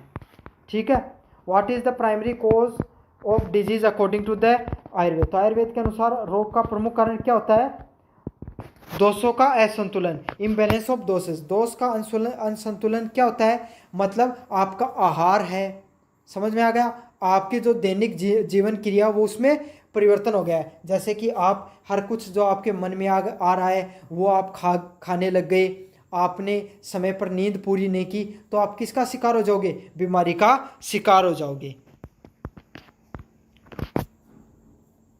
अगले वाला प्रश्न है yoga was codified in return form by which stage. तो योग का लिखित रूप किस ऋषि ने संहिताबद्ध किया था। तो आपको सबको पता है योग के बारे में किस ऋषि ने लिखा है, तो पतंजलि ने लिखा है। समझ में आ गया। तो योग के बारे में किसने लिखा है, पतंजलि ने लिखा है। और उसी पे बाबा रामदेव है, उनका जो प्रोडक्ट है पतंजलि वो भी इसी चीज़ पे चलता है। Which is not the part of AYUSH system. तो आयुष सिस्टम का क्या है, कौन सा पार्ट नहीं है। तो आपको पता है योग हो गया, आयुर्वेद हो गया, सिद्ध हो गया, ये सब चीज़ तो क्या है, आयुष जो भारत सरकार की जो स्कीम है उसके अंतर्गत आती है। लेकिन जो ये रेकी नामक चीज सिस्टम है ये इस पद्धति का हिस्सा नहीं है। तो इनमें से जो रेकी है वो आयुष जो पद्धति है उसका हिस्सा नहीं है, बाकी सभी की सभी इस पद्धति का हिस्सा है। अगले वाला प्रश्न है कौन सी भारतीय जड़ी बूटी प्रतिरक्षा प्रणाली को मजबूत करने के लिए विश्व प्रसिद्ध है। तो इनमें से कौन सी जो जड़ी बूटी है वो अपनी इम्यूनिटी सिस्टम को बढ़ाती है। इंग्लिश में which Indian herbs is best known world wide for its immunity boosting properties. तो इम्यूनिटी को बढ़ाने के लिए कौन सी जो जड़ी बूटी है वो उपयोग में ली जाती है। तो आपको पता है गिलोय है, ठीक है, गिलोय है, उसका प्रयोग किया जाता है इम्यूनिटी को बढ़ाने के लिए। तो गिलोय एक की बेल आती है, उसकी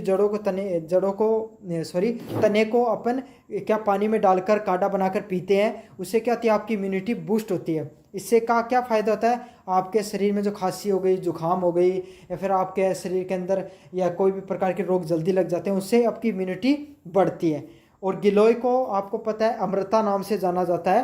प्राचीन समय के अंदर गिलोय को अमृता नाम से जानते थे। तो ये प्रश्न भी बनता है, आपको अच्छे से करके जाना है इस प्रश्न को भी। अगले नंबर प्रश्न है सिद्ध चिकित्सा प्रणाली मुख्य रूप से किस क्षेत्र में विकसित हुई। इन विच रीजन डिड सिद्धा मेडिसिन प्राइमरी इवोल्व। तो सिद्ध है वो नामक जो चिकित्सा प्रणाली है वो कहाँ पर इवोल्व हुई, कहाँ से निकल कर आती है, किस क्षेत्र से। तो आपको पता है तमिलनाडु से। तो ये प्रश्न ऐसे भी पूछा जा सकता है कि सिद्धा का जो केंद्र है वो प्रमुख केंद्र कौन सा रहा है। तो आपका आंसर उसमें क्या होगा, तमिलनाडु है वो इसका प्रमुख केंद्र रहा है। 12 नंबर प्रश्न है व्हाट इज पंचकर्म इन आयुर्वेद। तो आयुर्वेद के अनुसार पंचकर्म क्या होते हैं। तो पंचकर्म होते हैं डिटॉक्सिफिकेशन थेरेपी। तो पंचकर्म क्या होते हैं, जो विष है उसको विषरण को आचरण करना, मतलब विष को काटना। 13 नंबर प्रश्न है which of the following herbs is known for its anti inflammatory property. मतलब सूजन कौन सी जड़ी बूटी है जो आपके शरीर में सूजन रोधी गुण करती है। मतलब कोई भी व्यक्ति को अगर सूजन आ गया है तो वो उस जड़ी बूटी का अगर प्रयोग करता है तो उसका सूजन है क्या हो जाता है, कम हो जाता है। तो ऐसी कौन सी जड़ी बूटी है इनमें से। तो अगर आपको सूजन आ गया तो आप कौन सी जड़ी बूटी का यूज करते हो, हल्दी का यूज करते हो अपने शरीर के ऊपर। तो इससे क्या हो जाता है, सूजन कम होने का कार्य करता है। अगला वाला प्रश्न है according to the yoga philosophy what is the ultimate goal of human life. तो योगा के अनुसार जीवन का अंतिम लक्ष्य क्या है। तो आपको पता है योग के अंदर बताया गया अथाह योगा कि आप जीवन में सब कुछ कर लो, उसके बाद में आपको भक्ति या योग करना चाहिए जिससे आप किसकी प्राप्ति कर सको, मोक्ष की प्राप्ति कर सको। तो मोक्षा या liberation is the ultimate goal of the life. तो इसका सही आंसर क्या होगा, ऑप्शन नंबर बी होगा। 15 नंबर प्रश्न है which what is one of the following reason for Ayurveda growing global acceptance. तो आयुर्वेद की पूरी दुनिया में मान्यता मिलने के पीछे क्या कारण रहता है। तो क्या कारण रहा है, holistic approach and the minimal side effect. मतलब इसके जो सबसे कम साइड इफेक्ट देखने को मिलते हैं और ये सारी बीमारियों को उपचार करने में सक्षम भी होता है। तो आयुर्वेद क्या है, आयुर्वेद थोड़ा टाइम जरूर लेता है लेकिन ये किस तरीके से कार्य करता है, कोई भी बीमारी है उसकी जड़ तक पहुँचता है और उसको जड़ से ख़त्म कर देता है। और इसका क्या होता है, इसका किसी भी प्रकार की कोई साइड इफेक्ट देखने को नहीं मिलते हैं। इसीलिए धीरे धीरे जो आपका आयुर्वेद है वो पूरी दुनिया में क्या हो रहा है, पॉपुलर हो रहा है। अब बात करते हैं यूनिट नंबर 2 की तरफ। यूनिट नंबर 1 के जो महत्वपूर्ण एमसीक्यूज है वो मैंने आपको करा दिए हैं। तो पहला प्रश्न है what is the primary benefit of the modern medicine in the daily life. तो आधुनिक चिकित्सा का दैनिक जीवन में क्या लाभ है। तो आधुनिक चिकित्सा उसका दैनिक जीवन में क्या लाभ है। तो मॉडर्न मेडिसिन वो किस पे काम करती है, quick diagnosis and the fast acting relief. मतलब ये तुरंत आप कोई भी टैबलेट लोगे, आज के समय आपको बुखार हो गई तो आप टैबलेट लिया, और एक दो टैबलेट लेते ही आपके 10-5-6 घंटे में 1-2 घंटे में क्या आ जाता है, आराम आ जाता है। तो जो मॉडर्न मेडिसिन इसका क्या काम है, ये त्वरित कार्य करती है, त्वरित निदान करती है और तुरंत क्या करती है, राहत प्रदान करती है। तो इसका क्विक डायग्नोसिस है और फास्ट एक्टिंग रिलीफ के रूप में कार्य करती है। 2 नंबर प्रश्न है which system emphasises the prevention and the holistic care. तो इनमें से कौन सी प्रणाली निवारक व समग्र देखभाल पर बल देती है। मतलब इनमें से कौन सी प्रणाली है जो कोई भी व्यक्ति है उसकी जो बीमारी है उसको जड़ से ख़त्म करने का कार्य करती है, और कोई भी व्यक्ति है उसकी पूरा मतलब अच्छे से ठीक करने का कार्य करती है। तो कौन सी, मॉडर्न मेडिसिन नहीं, एलोपैथी नहीं, एलोपैथी भी मॉडर्न मेडिसिन में आती है, शल्य चिकित्सा नहीं। तो आयुष जो चिकित्सा है वो क्या कार्य करती है, वो कोई भी व्यक्ति है उसको पूर्ण रूप से ठीक करने पर जोर देती है, उसका आहार ठीक करेगी, उसका दैनिक दिनचर्या को ठीक करेगी।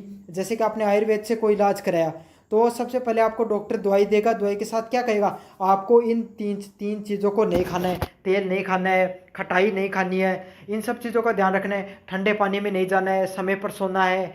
तो वो क्या करते हैं, जो आयुर्वेद है वो सबसे पहले किसी भी व्यक्ति की दैनिक दिनचर्या और आहार को ठीक करने का कार्य करता है। तो इससे क्या होता है, आपका शरीर ऑटोमेटिक धीरे धीरे सही हो जाता है। तो यही चीज़ है, कोई भी व्यक्ति के जो प्रिवेंटिव और होलिस्टिक केयर का कार्य किसका रहता है, आयुष का रहता है। 3 नंबर प्रश्न है which drugs class is use to the relieve pain. मतलब कौन सी दवाई है जिसका प्रयोग दर्द से राहत देने के लिए किया जाता है। तो एनाल्जेसिस नामक एक दवाई आती है जिसका प्रयोग किसके लिए किया जाता है, अगर आपको दर्द हो रहा है तो आप एनाल्जेसिस का प्रयोग कीजिए, आपको तुरंत क्या हो जाएगा, ठीक हो जाएगा। तो आपने खिलाड़ियों को देखा होगा, वो क्या होते हैं, खेलते रहते हैं और उनको चोट लग जाती है और तुरंत किसी जो इंजेक्शन का या फिर स्प्रे का प्रयोग किया तो वो तुरंत ठीक हो गई। तो वो यही होता है एनाल्जेसिस। अगले वाला है which of the following is an example of antacid. तो एंटा एसिड का उदाहरण कौन सा इसमें से, तो ranitidine is an example of antacid. तो एंटा एसिड क्या होता है, एंटा एसिड होता है एंटासिड जो आपके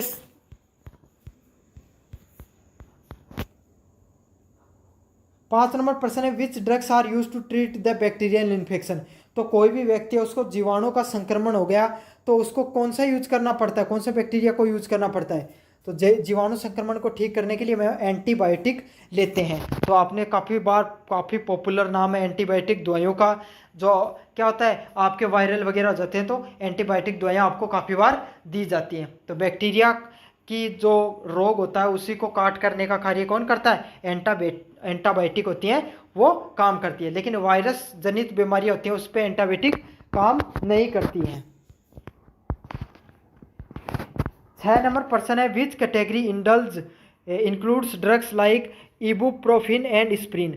तो इबुप्रोफिन और स्प्रिन किस श्रेणी में आते हैं, तो एनेसिड्स के श्रेणी में आते हैं। एनेसिड्स मतलब होते हैं नॉन स्टेरॉयडल एंटी फ्लेमेटरी ड्रग्स, मतलब ऐसे जो हार्मोन रहित और जिससे सूजन नहीं होता, ऐसे ड्रग्स के श्रेणी में आते हैं एस्प्रिन और इबुप्रोफिन्स। तो ये बस आपको डायरेक्ट इन सब प्रश्नों को याद करना है, इनका कोई लॉजिक नहीं है इन चीज़ के पीछे, कि बायोलॉजिकल टर्म्स है सारी की सारी। 7 नंबर प्रश्न है आधुनिक चिकित्सा की आयुष की तुलना में एक मुख्य कमी क्या है। तो जो एलोपैथी है, जो आधुनिक चिकित्सा, उसकी क्या कमजोरी है सबसे बड़ी। What is the key drawback of modern medicine compare to AYUSH. तो क्या है, साइड इफेक्ट एंड डिपेंडेंसी। ये क्या किस में कमी रहती है इसकी, ये इस जो आपको पता है एलोपैथी से आप कोई भी दवाई ले लो उसका साइड इफेक्ट ज़रूरी होता है कोई ना कोई, और डिपेंडेंसी निर्भर भी रहती है। तो साइड इफेक्ट कैसे होगा, जैसे आपने कोई व्यक्ति है उसको अगर ज़्यादा एंटीबायोटिक ले लोगे तो आपके शरीर में आग धीरे धीरे एंटीबायोटिक काम करना बंद कर लेंगे। ज़्यादा एमजी की गोली ले लोगे तो आपके शरीर में गर्मी हो जाएगी और 1-2 बीमारियां निकल के आ जाएंगी। तो यही होता है जो एलोपैथी होती है या मॉडर्न मेडिसिन होती है, इसकी क्या होते हैं, साइड इफ़ेक्ट्स होते हैं। अगले वाला प्रश्न है, what is anti hypertensive drugs used for. तो एंटी हाइपरटेंसिव जो दवाइयाँ होती है उसका प्रयोग कब क्यों किया जाता है। तो इनका प्रयोग किया जाता है लोअर ब्लड प्रेशर से संबंधित, मतलब कोई इंसान को रक्तचाप कम करना, कोई को बीपी हो गई है तो उसको कौन सा देंगे, एंटी हाइपरटेंसिव दवाइयों का उपयोग किया जाएगा लोअर ब्लड प्रेशर के लिए। समझ में आ गया। एंटी हाइपरटेंसिव दवाइयों का प्रयोग किस लिए किया जाता है, लोअर ब्लड प्रेशर के लिए। 9 नंबर प्रश्न है, which of the following belong to the vitamin C rich foods. तो विटामिन सी से भरपूर जो खाना होता है उसमें क्या होता है, उसमें कौन सा, तो खट्टी चीज़ें होती हैं, उसके अंदर विटामिन सी होता है, आपको पता है। तो इसमें से कौन सा ऑप्शन है जो खट्टी चीज़ से संबंधित है, संतरा हो गया, ये अपना आपका, तो खट्टी चीज़ों के अंदर हमेशा क्या होता है, विटामिन सी होता है। 10 नंबर प्रश्न है, what is the function of anti coagulants. तो एंटी कोगुलेंट्स का क्या कार्य होता है, तो कोगुलेशन किससे संबंधित होता है, जो रक्त का थक्का होता है, थक्के को कोगुलेशन बोलते हैं। तो थक्का जमने से संबंधित होता है। क्या करता है, प्रिवेंट ब्लड क्लॉट्स, तो ब्लड क्लॉट बनने से रोकता है। तो काफ़ी लोगों के लिए क्या होता है, जो खून होता है वो काफ़ी ज़्यादा मोटा होता है और उनके शरीर में जो खून है वो धीरे धीरे जमना शुरू हो जाता है। तो उसको रोकने के लिए एंटी कोगुलेंट्स का प्रयोग किया जाता है, ताकि वो रक्त के थक्के जमकर अगर हार्ट में कहीं ब्लॉकेज आ गया और हार्ट अटैक आ सकता है उससे बचने के लिए क्या, एंटी कोगुलेंट्स का प्रयोग किया जाता है, ताकि वो ब्लड क्लॉट को बनाने से रोके। विच class of drugs help with breathing difficulties in asthma.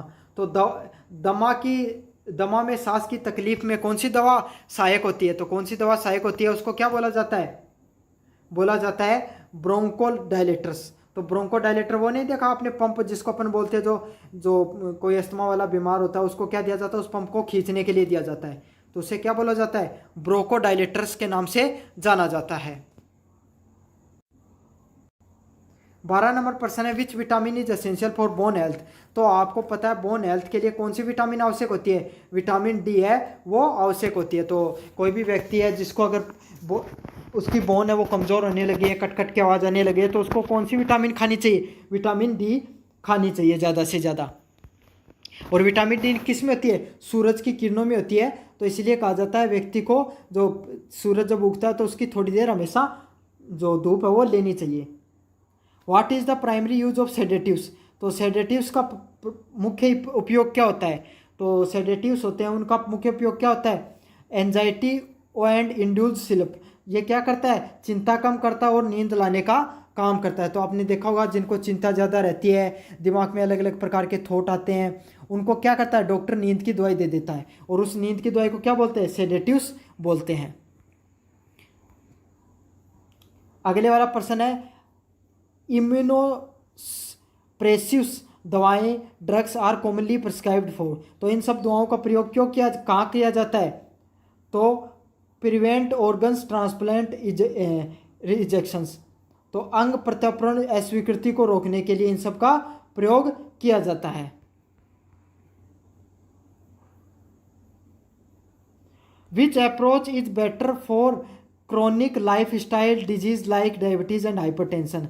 तो मधुमेह और उच्च रक्तचाप जैसी जीवन शैली रोगों के लिए कौन सा दृष्टिकोण बेहतर है, तो कंबाइन इंटीग्रेटिव अप्रोच, सांकेतिक संयुक्त दृष्टिकोण। मतलब आपको सभी बीमारियों, सभी दवाइयों का या सभी प्रकार की जो चिकित्सा प्रणाली उसका प्रयोग में कर लेना चाहिए। जैसे आपको क्या करना चाहिए, थोड़ा बहुत एक्सरसाइज भी करना चाहिए, योग भी करना चाहिए, थोड़ी बहुत आपको आयुर्वेद अगर की दूध काढ़ा वगैरह या फिर खाने पीने का ध्यान में रखना चाहिए, आयुर्वेद का उपयोग हो गया, एलोपैथी की दवाइयाँ उनका भी प्रयोग में लेना चाहिए। तो इसके लिए कंबाइन इंटीग्रेटिव अप्रोच है, जो संतुलित संयुक्त दृष्टिकोण को अपनाना चाहिए आपको। यूनिट नंबर 3 है, उससे संबंधित अब आप महत्वपूर्ण प्रश्न को करेंगे। Which class of the natural compound does the scopolamine belongs to. तो इसको फ्लेमाइन बिलोंग किससे करता है, तो कौन से प्राकृतिक यौगिक से संबंधित है, तो एल्कोलॉइड से संबंधित है आपका सोकोपोफ्लामिन। तो सोकोपोफ्लामिन किससे संबंधित है? एल्कोलॉइड से संबंधित है। अब देखो यूनिट नंबर 3 है, इसमें पूरी भर भर के सामने आज दवाइयों के नाम आएंगे, केमिकल्स के नाम आएंगे। आपका होने वाला है एकदम अच्छा सा दिमाग खराब, लेकिन मैं आपको ट्रिक्स के साथ कुछ चीज़ें ज़रूर बताऊंगा। तो क्वानिन क्या होती है? तो क्वानिन का प्रयोग किसके लिए किया जाता है? मलेरिया के। तो आपको पता है आदमी के जब मलेरिया हो जाता है, एंटी मलेरिया के लिए इसका यूज किया जाता है। तो आदमी क्या करता है? कुरुन कुरुन करता है। कुरुन कुरुन कर समझ गए आप? मारवाड़ी का भाषा है। इसका अर्थ क्या है? कोई इंसान जब बीमार हो जाता है तो उसका शरीर से वो दुखित है, ऐसे नहीं कहता हाय राम, तो ऐसे समझ रट लो आप। क्वेनिन कू कू करेगा अगर किसी इंसान को मलेरिया हो जाएगा तब। Taxol is use primarily in the treatment of. तो टैक्सोल का प्रयोग किसके लिए रोग को उपचार के लिए होता है? तो कैंसर के लिए। तो आपको पता है, समझ लो उसने भगवान को टैक्स नहीं दिया इसलिए उसको क्या हो गया? कैंसर हो गया है। समझ में आ गया? टैक्सोल को समझ लो टैक्स से, उसने अगर टैक्स नहीं दिया था पिछले जन्म का, इसीलिए उसको क्या हो गई? बहुत गंभीर बीमारी कौन सी हो गई? कैंसर जैसी गंभीर बीमारी हो गई है। तो आपको इसको इस ट्रिक से याद कर लेना है। अगले वाला पॉइंट है which plant derived compound is use to reduce the inflammation and oxidative stress. मतलब इनमें से कौन सा पौधे से प्राप्त यौगिक सूजन और ऑक्सीकरण तनाव को कम करने के लिए उपयोग में किया जाता है? तो कोई भी सूजन और ऑक्सीजन का तनाव कम करने के लिए किसका प्रयोग किया जाता है? कुरुमाइन। तो कुरुमाइन है, उसका प्रयोग किया जाता है ऑक्सीजन व तनाव को कम करने के लिए। अगले वाला प्रश्न है which following found in the opium has strong energetic effects. तो जो मॉर्फिन होता है, अफीम होता है, उसको एक दर्द निवारक दवाई के रूप में प्रयोग किया जाता है। ठीक है, तो इसका क्या होगा आंसर? मॉर्फिन। मॉर्फिन को ओपियम में होता है ना, ओपियम अफीम में, उसको मॉर्फिन मिला जाता है, उसके अंदर मॉर्फिन मिलता है। तो आपको पता है ऐसे समझ लो, जो आपको पता है अफीम होती है ना, अफीम होती है, तो अफीम का पौधा कुछ ऐसा होता है, इसके ऊपर अफीम लगती है। तो ऐसे समझ लो मोर है, वो अफीम को खाता है इसके डंडे के ऊपर बैठ करके। समझ लो, ये ऐसे समझो कि मोर है, वो अफीम का नशा करता है। समझ में आ गया? ऐसे समझ लेना, मॉर्फिन से क्या समझ लेना? मोर है, वो अफीम का नशा कर रहा है। इस ट्रिक से याद कर लो आप इसको। 6वां नंबर प्रश्न है विच सोर्स ऑफ कोलेचिसाइन। कोलेचिसाइन का क्या स्रोत होता है? तो कोलेचिसाइन का तो ये तो इसके नाम से याद हो जाएगा आपको, कोलेचिसाइन ओटोमिनाले, ओटोमिनाले। ठीक है, तो कोच्चि जाने के लिए, कोच्चि शहर का नाम सुना होगा ना आपको, कोच्चि शहर जाने के लिए उसने ऑटो का उपयोग में लिया, ऑटो किया है। तो ऐसे समझ लो कोच्चिमियम ओटम, कोच्चि शहर जाने के लिए उसने ऑटो का उपयोग में लिया है, ऑटो बुक किया, ऐसे समझ लो। एल थियानिन किस चीज़ का बढ़ावे के लिए जाना जाता है? L theanine is best known for promoting. तो एल थियानिन है वो किससे संबंधित है? रिलैक्सेशन एंड मेंटल फोकस, मतलब विश्राम और मानसिक एकाग्रता से संबंधित। तो ऐसे समझ लो कि थियानिन को किससे समझ लो? थियानिन को ये समझ लो आप थैले से, कि वो तो भाई एकदम थैला आदमी है जो हर आदमी हर कहीं पे सो जाता है। समझ में आ गया? तो उसको विश्राम से समझ लो कि वो तो भाई एकदम थैला आदमी है, हर कहीं पे सो जाता। तो थियानिन को थैले से याद कर लो। थैले एकदम थैला मतलब एकदम ऐसे मूर्ख आदमी है या फिर ऐसे ही जो पड़ा रहता है, उसको वो हर कहीं पे विश्राम करने लग जाता है। अगले वाला पॉइंट है कैफीन एक उत्तेजक यौगिक आमतौर पर किससे प्राप्त होता है? तो कैफीन है वो किससे प्राप्त होता है? What is the common source of stimulate compound caffeine. तो कैफीन कहाँ से मिलता है? कॉफी और टी से मिलता है। क्या? कैफीन आपका। Which of following is not a steroidal precursors. तो स्टेरॉयडल प्रिकॉसर्स कौन सा नहीं है इसमें? तो कुरकुमिन, कुरकुमिन स्टेरॉयडल प्रिकॉशंस नहीं है। अगले वाला प्रश्न है which compound is derived from plant artemisia annua. तो आर्टेमेसिया एनुआ का प्रयोग का कौन से पौधे से प्राप्त होता है? ये प्राप्त होता है आर्टिमीशियम से। तो आर्टिमीशिया इसमें नाम है, उसे से याद कर लो, आर्टिमीशियम।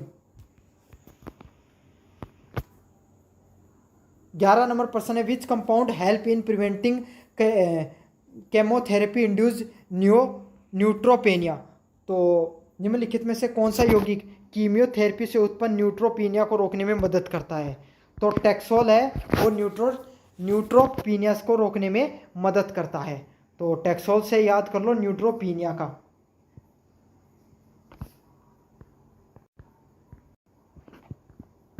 तो ऐसे याद करो, टैक्सोल को आप किससे याद करो, एल्कोहल से याद करो। तो एल्कोहल को वो पीना चाहता है, ठीक है। टैक्सोल को किससे याद करो, ओल है ना लास्ट में, तो एल्कोहल में भी ओल होता है और टैक्सोल में ओल है। तो इसे याद कर लो कि न्यूट्रोपीनिया एल्कोहल है, वो न्यूट्रोपीनिया वो एल्कोहल को पीना चाहता है। समझ में आ गया। देखो ऐसी ट्रिक बनेगी, इसमें कोई लॉजिक तो होता नहीं है आपको याद करने के लिए, क्योंकि आप इसमें से अधिकतर होंगे वो आर्ट के स्टूडेंट, और चाहे साइंस के, तो उनको भी नहीं आती है सब चीज़ें। तो कैफीन एक्ट मेनली है जे, तो कैफीन एक किसका काम करता है, तो कैफीन काम करता है एक स्टिमुलेंट का, उत्तेजक का। मतलब कैफीन जब आप लेते हो ना, कॉफ़ी के अंदर भी कैफीन होता है, चाय के अंदर भी कैफीन होता है। तो आप चाय पीने के बाद में आपको जो फुर्ती महसूस होती है ना, आप कहते हो एक कप चाय कह लीजिए, मैं तो थोड़ा सा क्या होगा, मेरा शरीर थका थका सा महसूस कर रहा है।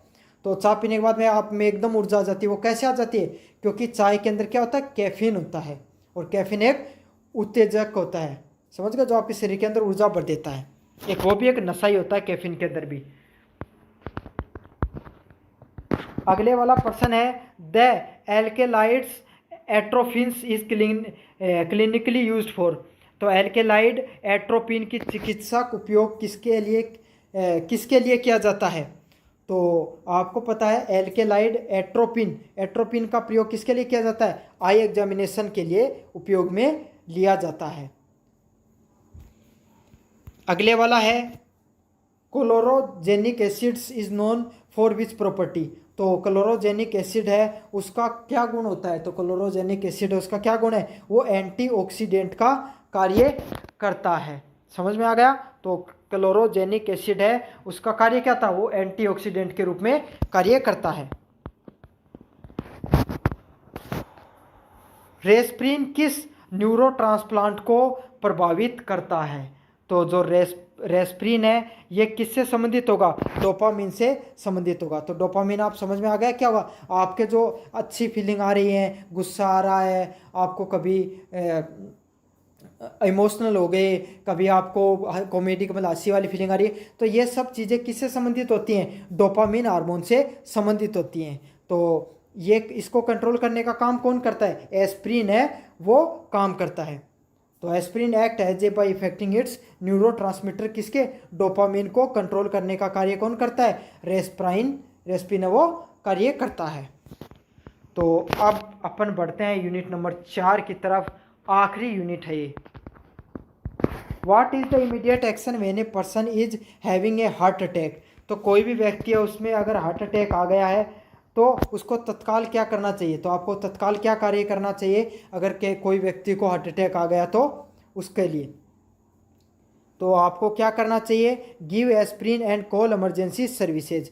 तो एस्प्रिन नामक दवाई आती है, जो कोई भी व्यक्ति हार्ट से संबंधित उसको क्लोट बन गया है या हार्ट से संबंधित कोई समस्या हो गई तो उसको दूर करने के लिए कौन सी दवाई दी जाती है, एस्प्रिन नामक दवाई दी जाती है। तो आप सबसे पहले उस व्यक्ति को एस्प्रिन दो और तुरंत है वो हॉस्पिटल के लिए एम्बुलेंस को कॉल कर दो। आप ऐसे नहीं कि वेट कर रहे हो कि सही हो जाएगा, नहीं, आपको पता है जो हार्ट अटैक जैसी बीमारियां होती हैं उनके लिए पहला 1 घंटा बहुत ज़रूरी होता है इमरजेंसी सर्विसेज प्रोवाइड कराने के लिए। अगर 1 घंटे में उन्हें अच्छे से इलाज मिल गया तो वो व्यक्ति बच सकता है, वरना क्या होता है, मृत्यु को भी प्राप्त हो सकता है। पहले 1 घंटे को गोल्डन आवर के नाम से जाना जाता है हार्ट जैसी बीमारियों के लिए। दूसरे नंबर प्रश्न है, which of the followings are the symptoms indicate a stroke.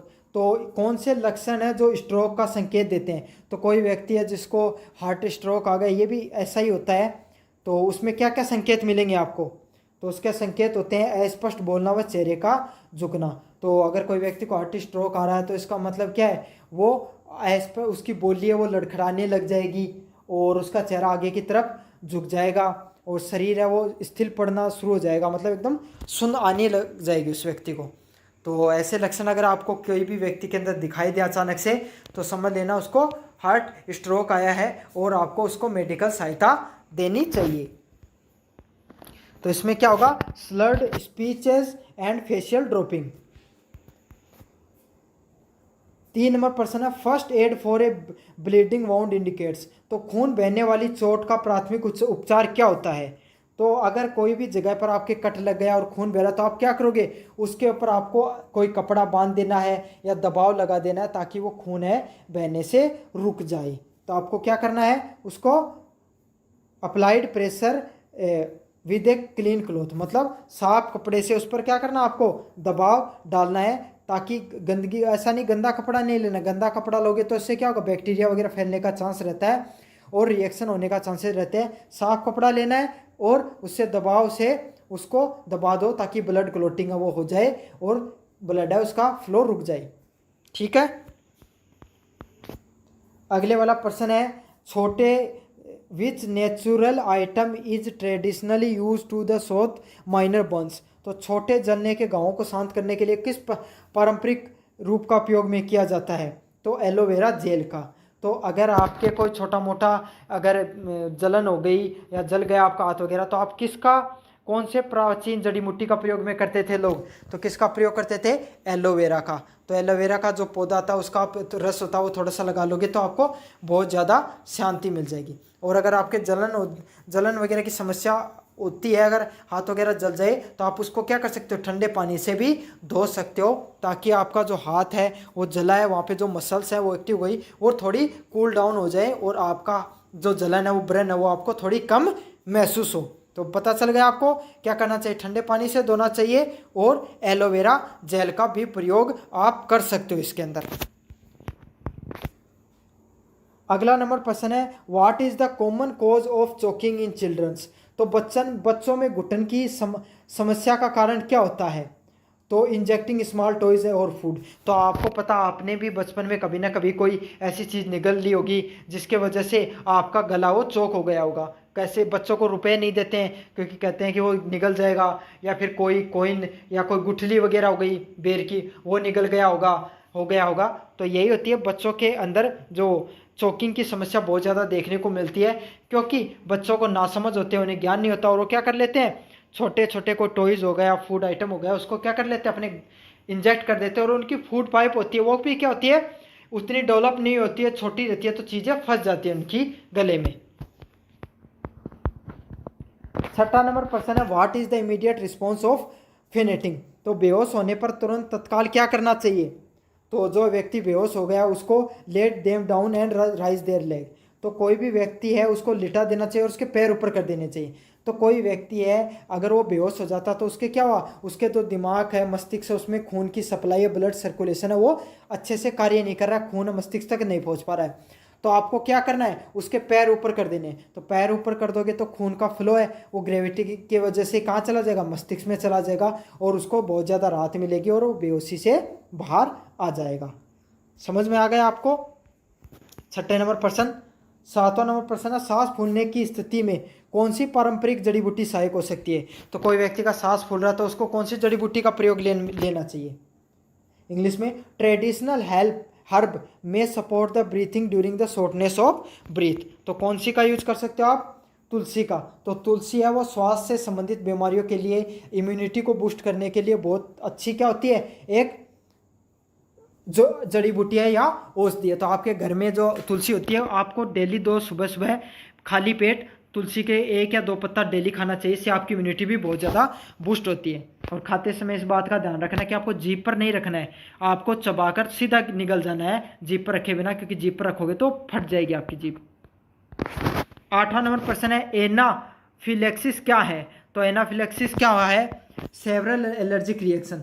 तो ऐसा हुआ कि मान लो आपके कोई मक्खी का छत्ता है, बहुत 5-6 मक्खी एक साथ खा गई तो आपको क्या हो गया, रिएक्शन हो गया, या फिर आपको मकड़ी वगैरह खा गई या कोई जहरीला जानवर खा गया, इसलिए आपके शरीर में सूजन आ गया अचानक से। अब तो उसको क्या कहते हैं, एनाफिलेक्सिस कहते हैं। समझ में आ गया। सेवरल एलर्जिक रिएक्शन या तीव्र एलर्जिक प्रतिक्रिया को क्या कहा जाता है, एनाफिलेक्सिस के नाम से जाना जाता है। अगले वाला प्रश्न है, primary medicine for the seizure of epilepsy. तो दौरा या मिर्गी आने के दौरान कौन सी प्राथमिक दवा दी जाती है। तो कौन सी दवाई है जो मिर्गी आने पर किसी व्यक्ति को दी जा सकती है, उसका क्या नाम होता है, डाइजेपाम। तो डाइजेपाम नामक जो एक दवाई आती है उसका प्रयोग किया जाता है जब भी कोई व्यक्ति है जिसको मिर्गी के दौरे आते हैं, उसको कौन सी दवाई दी जाती है?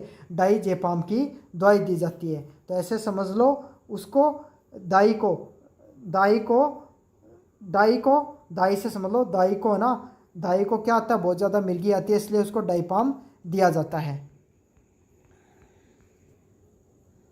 अगले वाला प्रश्न है, in the case of poisoning the first step is to. तो कोई व्यक्ति ने अगर जहर खा लिया है तो उसको आपको पहला कदम क्या करना चाहिए उसको सही करने के लिए? तो आपको क्या करना चाहिए? कॉल पॉइजन कंट्रोल इमरजेंसी, मतलब आपको विष निषेध केंद्र को या आपातकाल सेवा को बुलाना चाहिए। तो एक तो आप ये चीज़ कर सकते हो कि भाई कोई विष निषेध केंद्र है वो आपके पास में, आप उस पर कॉल कर लो या फिर 108 पर कॉल करके एम्बुलेंस को बुला लो ताकि जल्दी से जल्दी मेडिकल इमरजेंसी मिल सके। या फिर आपको थोड़ा बहुत ज्ञान है तो कोशिश करो उस व्यक्ति को उल्टी हो जाए। अगर उल्टी हो जाएगी तो जहर की मात्रा है वो जो पेट है शरीर में गई है उसकी मात्रा थोड़ी बहुत कम हो जाएगी, उससे उसको बहुत ज़्यादा राहत मिलेगा। तो उसके 2 प्रश्न बनते हैं, इसके 2 आंसर बन सकते हैं। एक तो वोमिटिंग करवा सकते हो उससे, और या फिर कॉल पॉइजन सेंटर को या इमरजेंसी के लिए आप उसको कॉल कर सकते हो किसी डॉक्टर के लिए। 11 नंबर प्रश्न है, which traditional remedy is use in the burn to prevent infection. तो जलने पर संक्रमण को रोकने के लिए कौन सा पारंपरिक तरीका प्रयोग किया जाता था? तो किसका प्रयोग करते थे लोग? हल्दी और शहद के पेस्ट को लगाया जाता था ताकि क्या हो सके, जो जहाँ पर जला है वहाँ पर कोई भी प्रकार का व्रण जलन नहीं हो और कोई भी प्रकार का संक्रमण नहीं फैले। उसके लिए किसका प्रयोग किया जाता था? हल्दी और शहद का पेस्ट है घोलकर लगा दिया जाता था। तो हल्दी और जो शहद का पेस्ट है उससे जलने की जो शरीर में जलन पर बहुत काम आता है संक्रमण को रोकने के लिए। 12 नंबर प्रश्न है, paralysis commonly occurs due to. तो पैरालिसिस की आमतौर पर किस कारणों से होते हैं? तो जिस व्यक्ति का मान लीजिए शरीर काम करना बंद कर दिया, कोई अंग काम करना बंद कर दिया, उसको अपन क्या बोलते हैं? पैरालिसिस बोलते हैं। और पैरालिसिस किसकी वजह से होता है? स्ट्रोक के वजह से होता है। और इसमें क्या होता है, कोई भी इंसान की नसें हैं या तंत्रिका तंत्र है वो काम करना बंद कर देता है। समझ में आ गया? तो तंत्रिका तंत्र वो काम करना बंद कर देगा या नसें ब्लॉक हो जाती हैं, इसलिए कोई व्यक्ति का पैरालिसिस आ जाता है, फिर स्ट्रोक आ जाता है। 13 नंबर प्रश्न है, which disease is characterised by tumours, rigidity and slow movement in the elderly. तो बुजुर्गों को कपकपी, जकड़न और धीमी गति किस रोग की पहचान है? तो किस रोग की पहचान होती है? इसका क्या नाम होता है? Parkinson's disease. तो पार्किंसन डिजीज़ यही होता है कि बुढ़ापे में जब व्यक्ति का हाथ कपकपाने लग जाते हैं, जकड़न हो जाता है, वो धीरे धीरे चलने लग जाता है, तो ये इसी से संबंधित है, पार्किंसन डिजीज से संबंधित है ये सब चीज़ें। अब बढ़े अगले नंबर प्रश्न की तरफ, 14 नंबर प्रश्न की तरफ। अल्जाइमर रोग मुख्य रूप से किसे प्रभावित करता है? तो अल्जाइमर रोग है वो मुख्य रूप से किससे प्रभावित करता है? तो Alzheimer disease primarily effect the memory and the brain function. कोई भी व्यक्ति उसकी स्मृति व मस्तिष्क क्रिया को अल्जाइमर है वो इफेक्ट करता है, प्रभावित करता है। अब बढ़ते हैं लास्ट नंबर प्रश्न की तरफ। Dementia is the best describe as. तो डिमेंशिया का सबसे अच्छा कैसे वर्णित किया जा सकता है? तो डिमेंशिया को कैसे वर्णन किया जाता है? Progressive loss of mental function, मतलब जब दिमाग का मस्तिष्क का कार्य धीरे को होना बंद हो जाए, काम करना कम कर दे, उसी को क्या कहा जाता है? डिमेंशिया के नाम से जाना जाता है। तो ये तो थे आपके चारों यूनिट के महत्वपूर्ण प्रश्न मॉडर्न मेडिसिन से संबंधित। तो आपको कैसा लगा वीडियो, आपको ज़रूर से बताना कमेंट बॉक्स में, और अपने दोस्तों को ज़रूर से शेयर कर देना। और जो PDF है वो टेलीग्राम चैनल पे मिल जाएगी, तो टेलीग्राम चैनल को ज़रूर से ज्वाइन कर लेना आपको। धन्यवाद।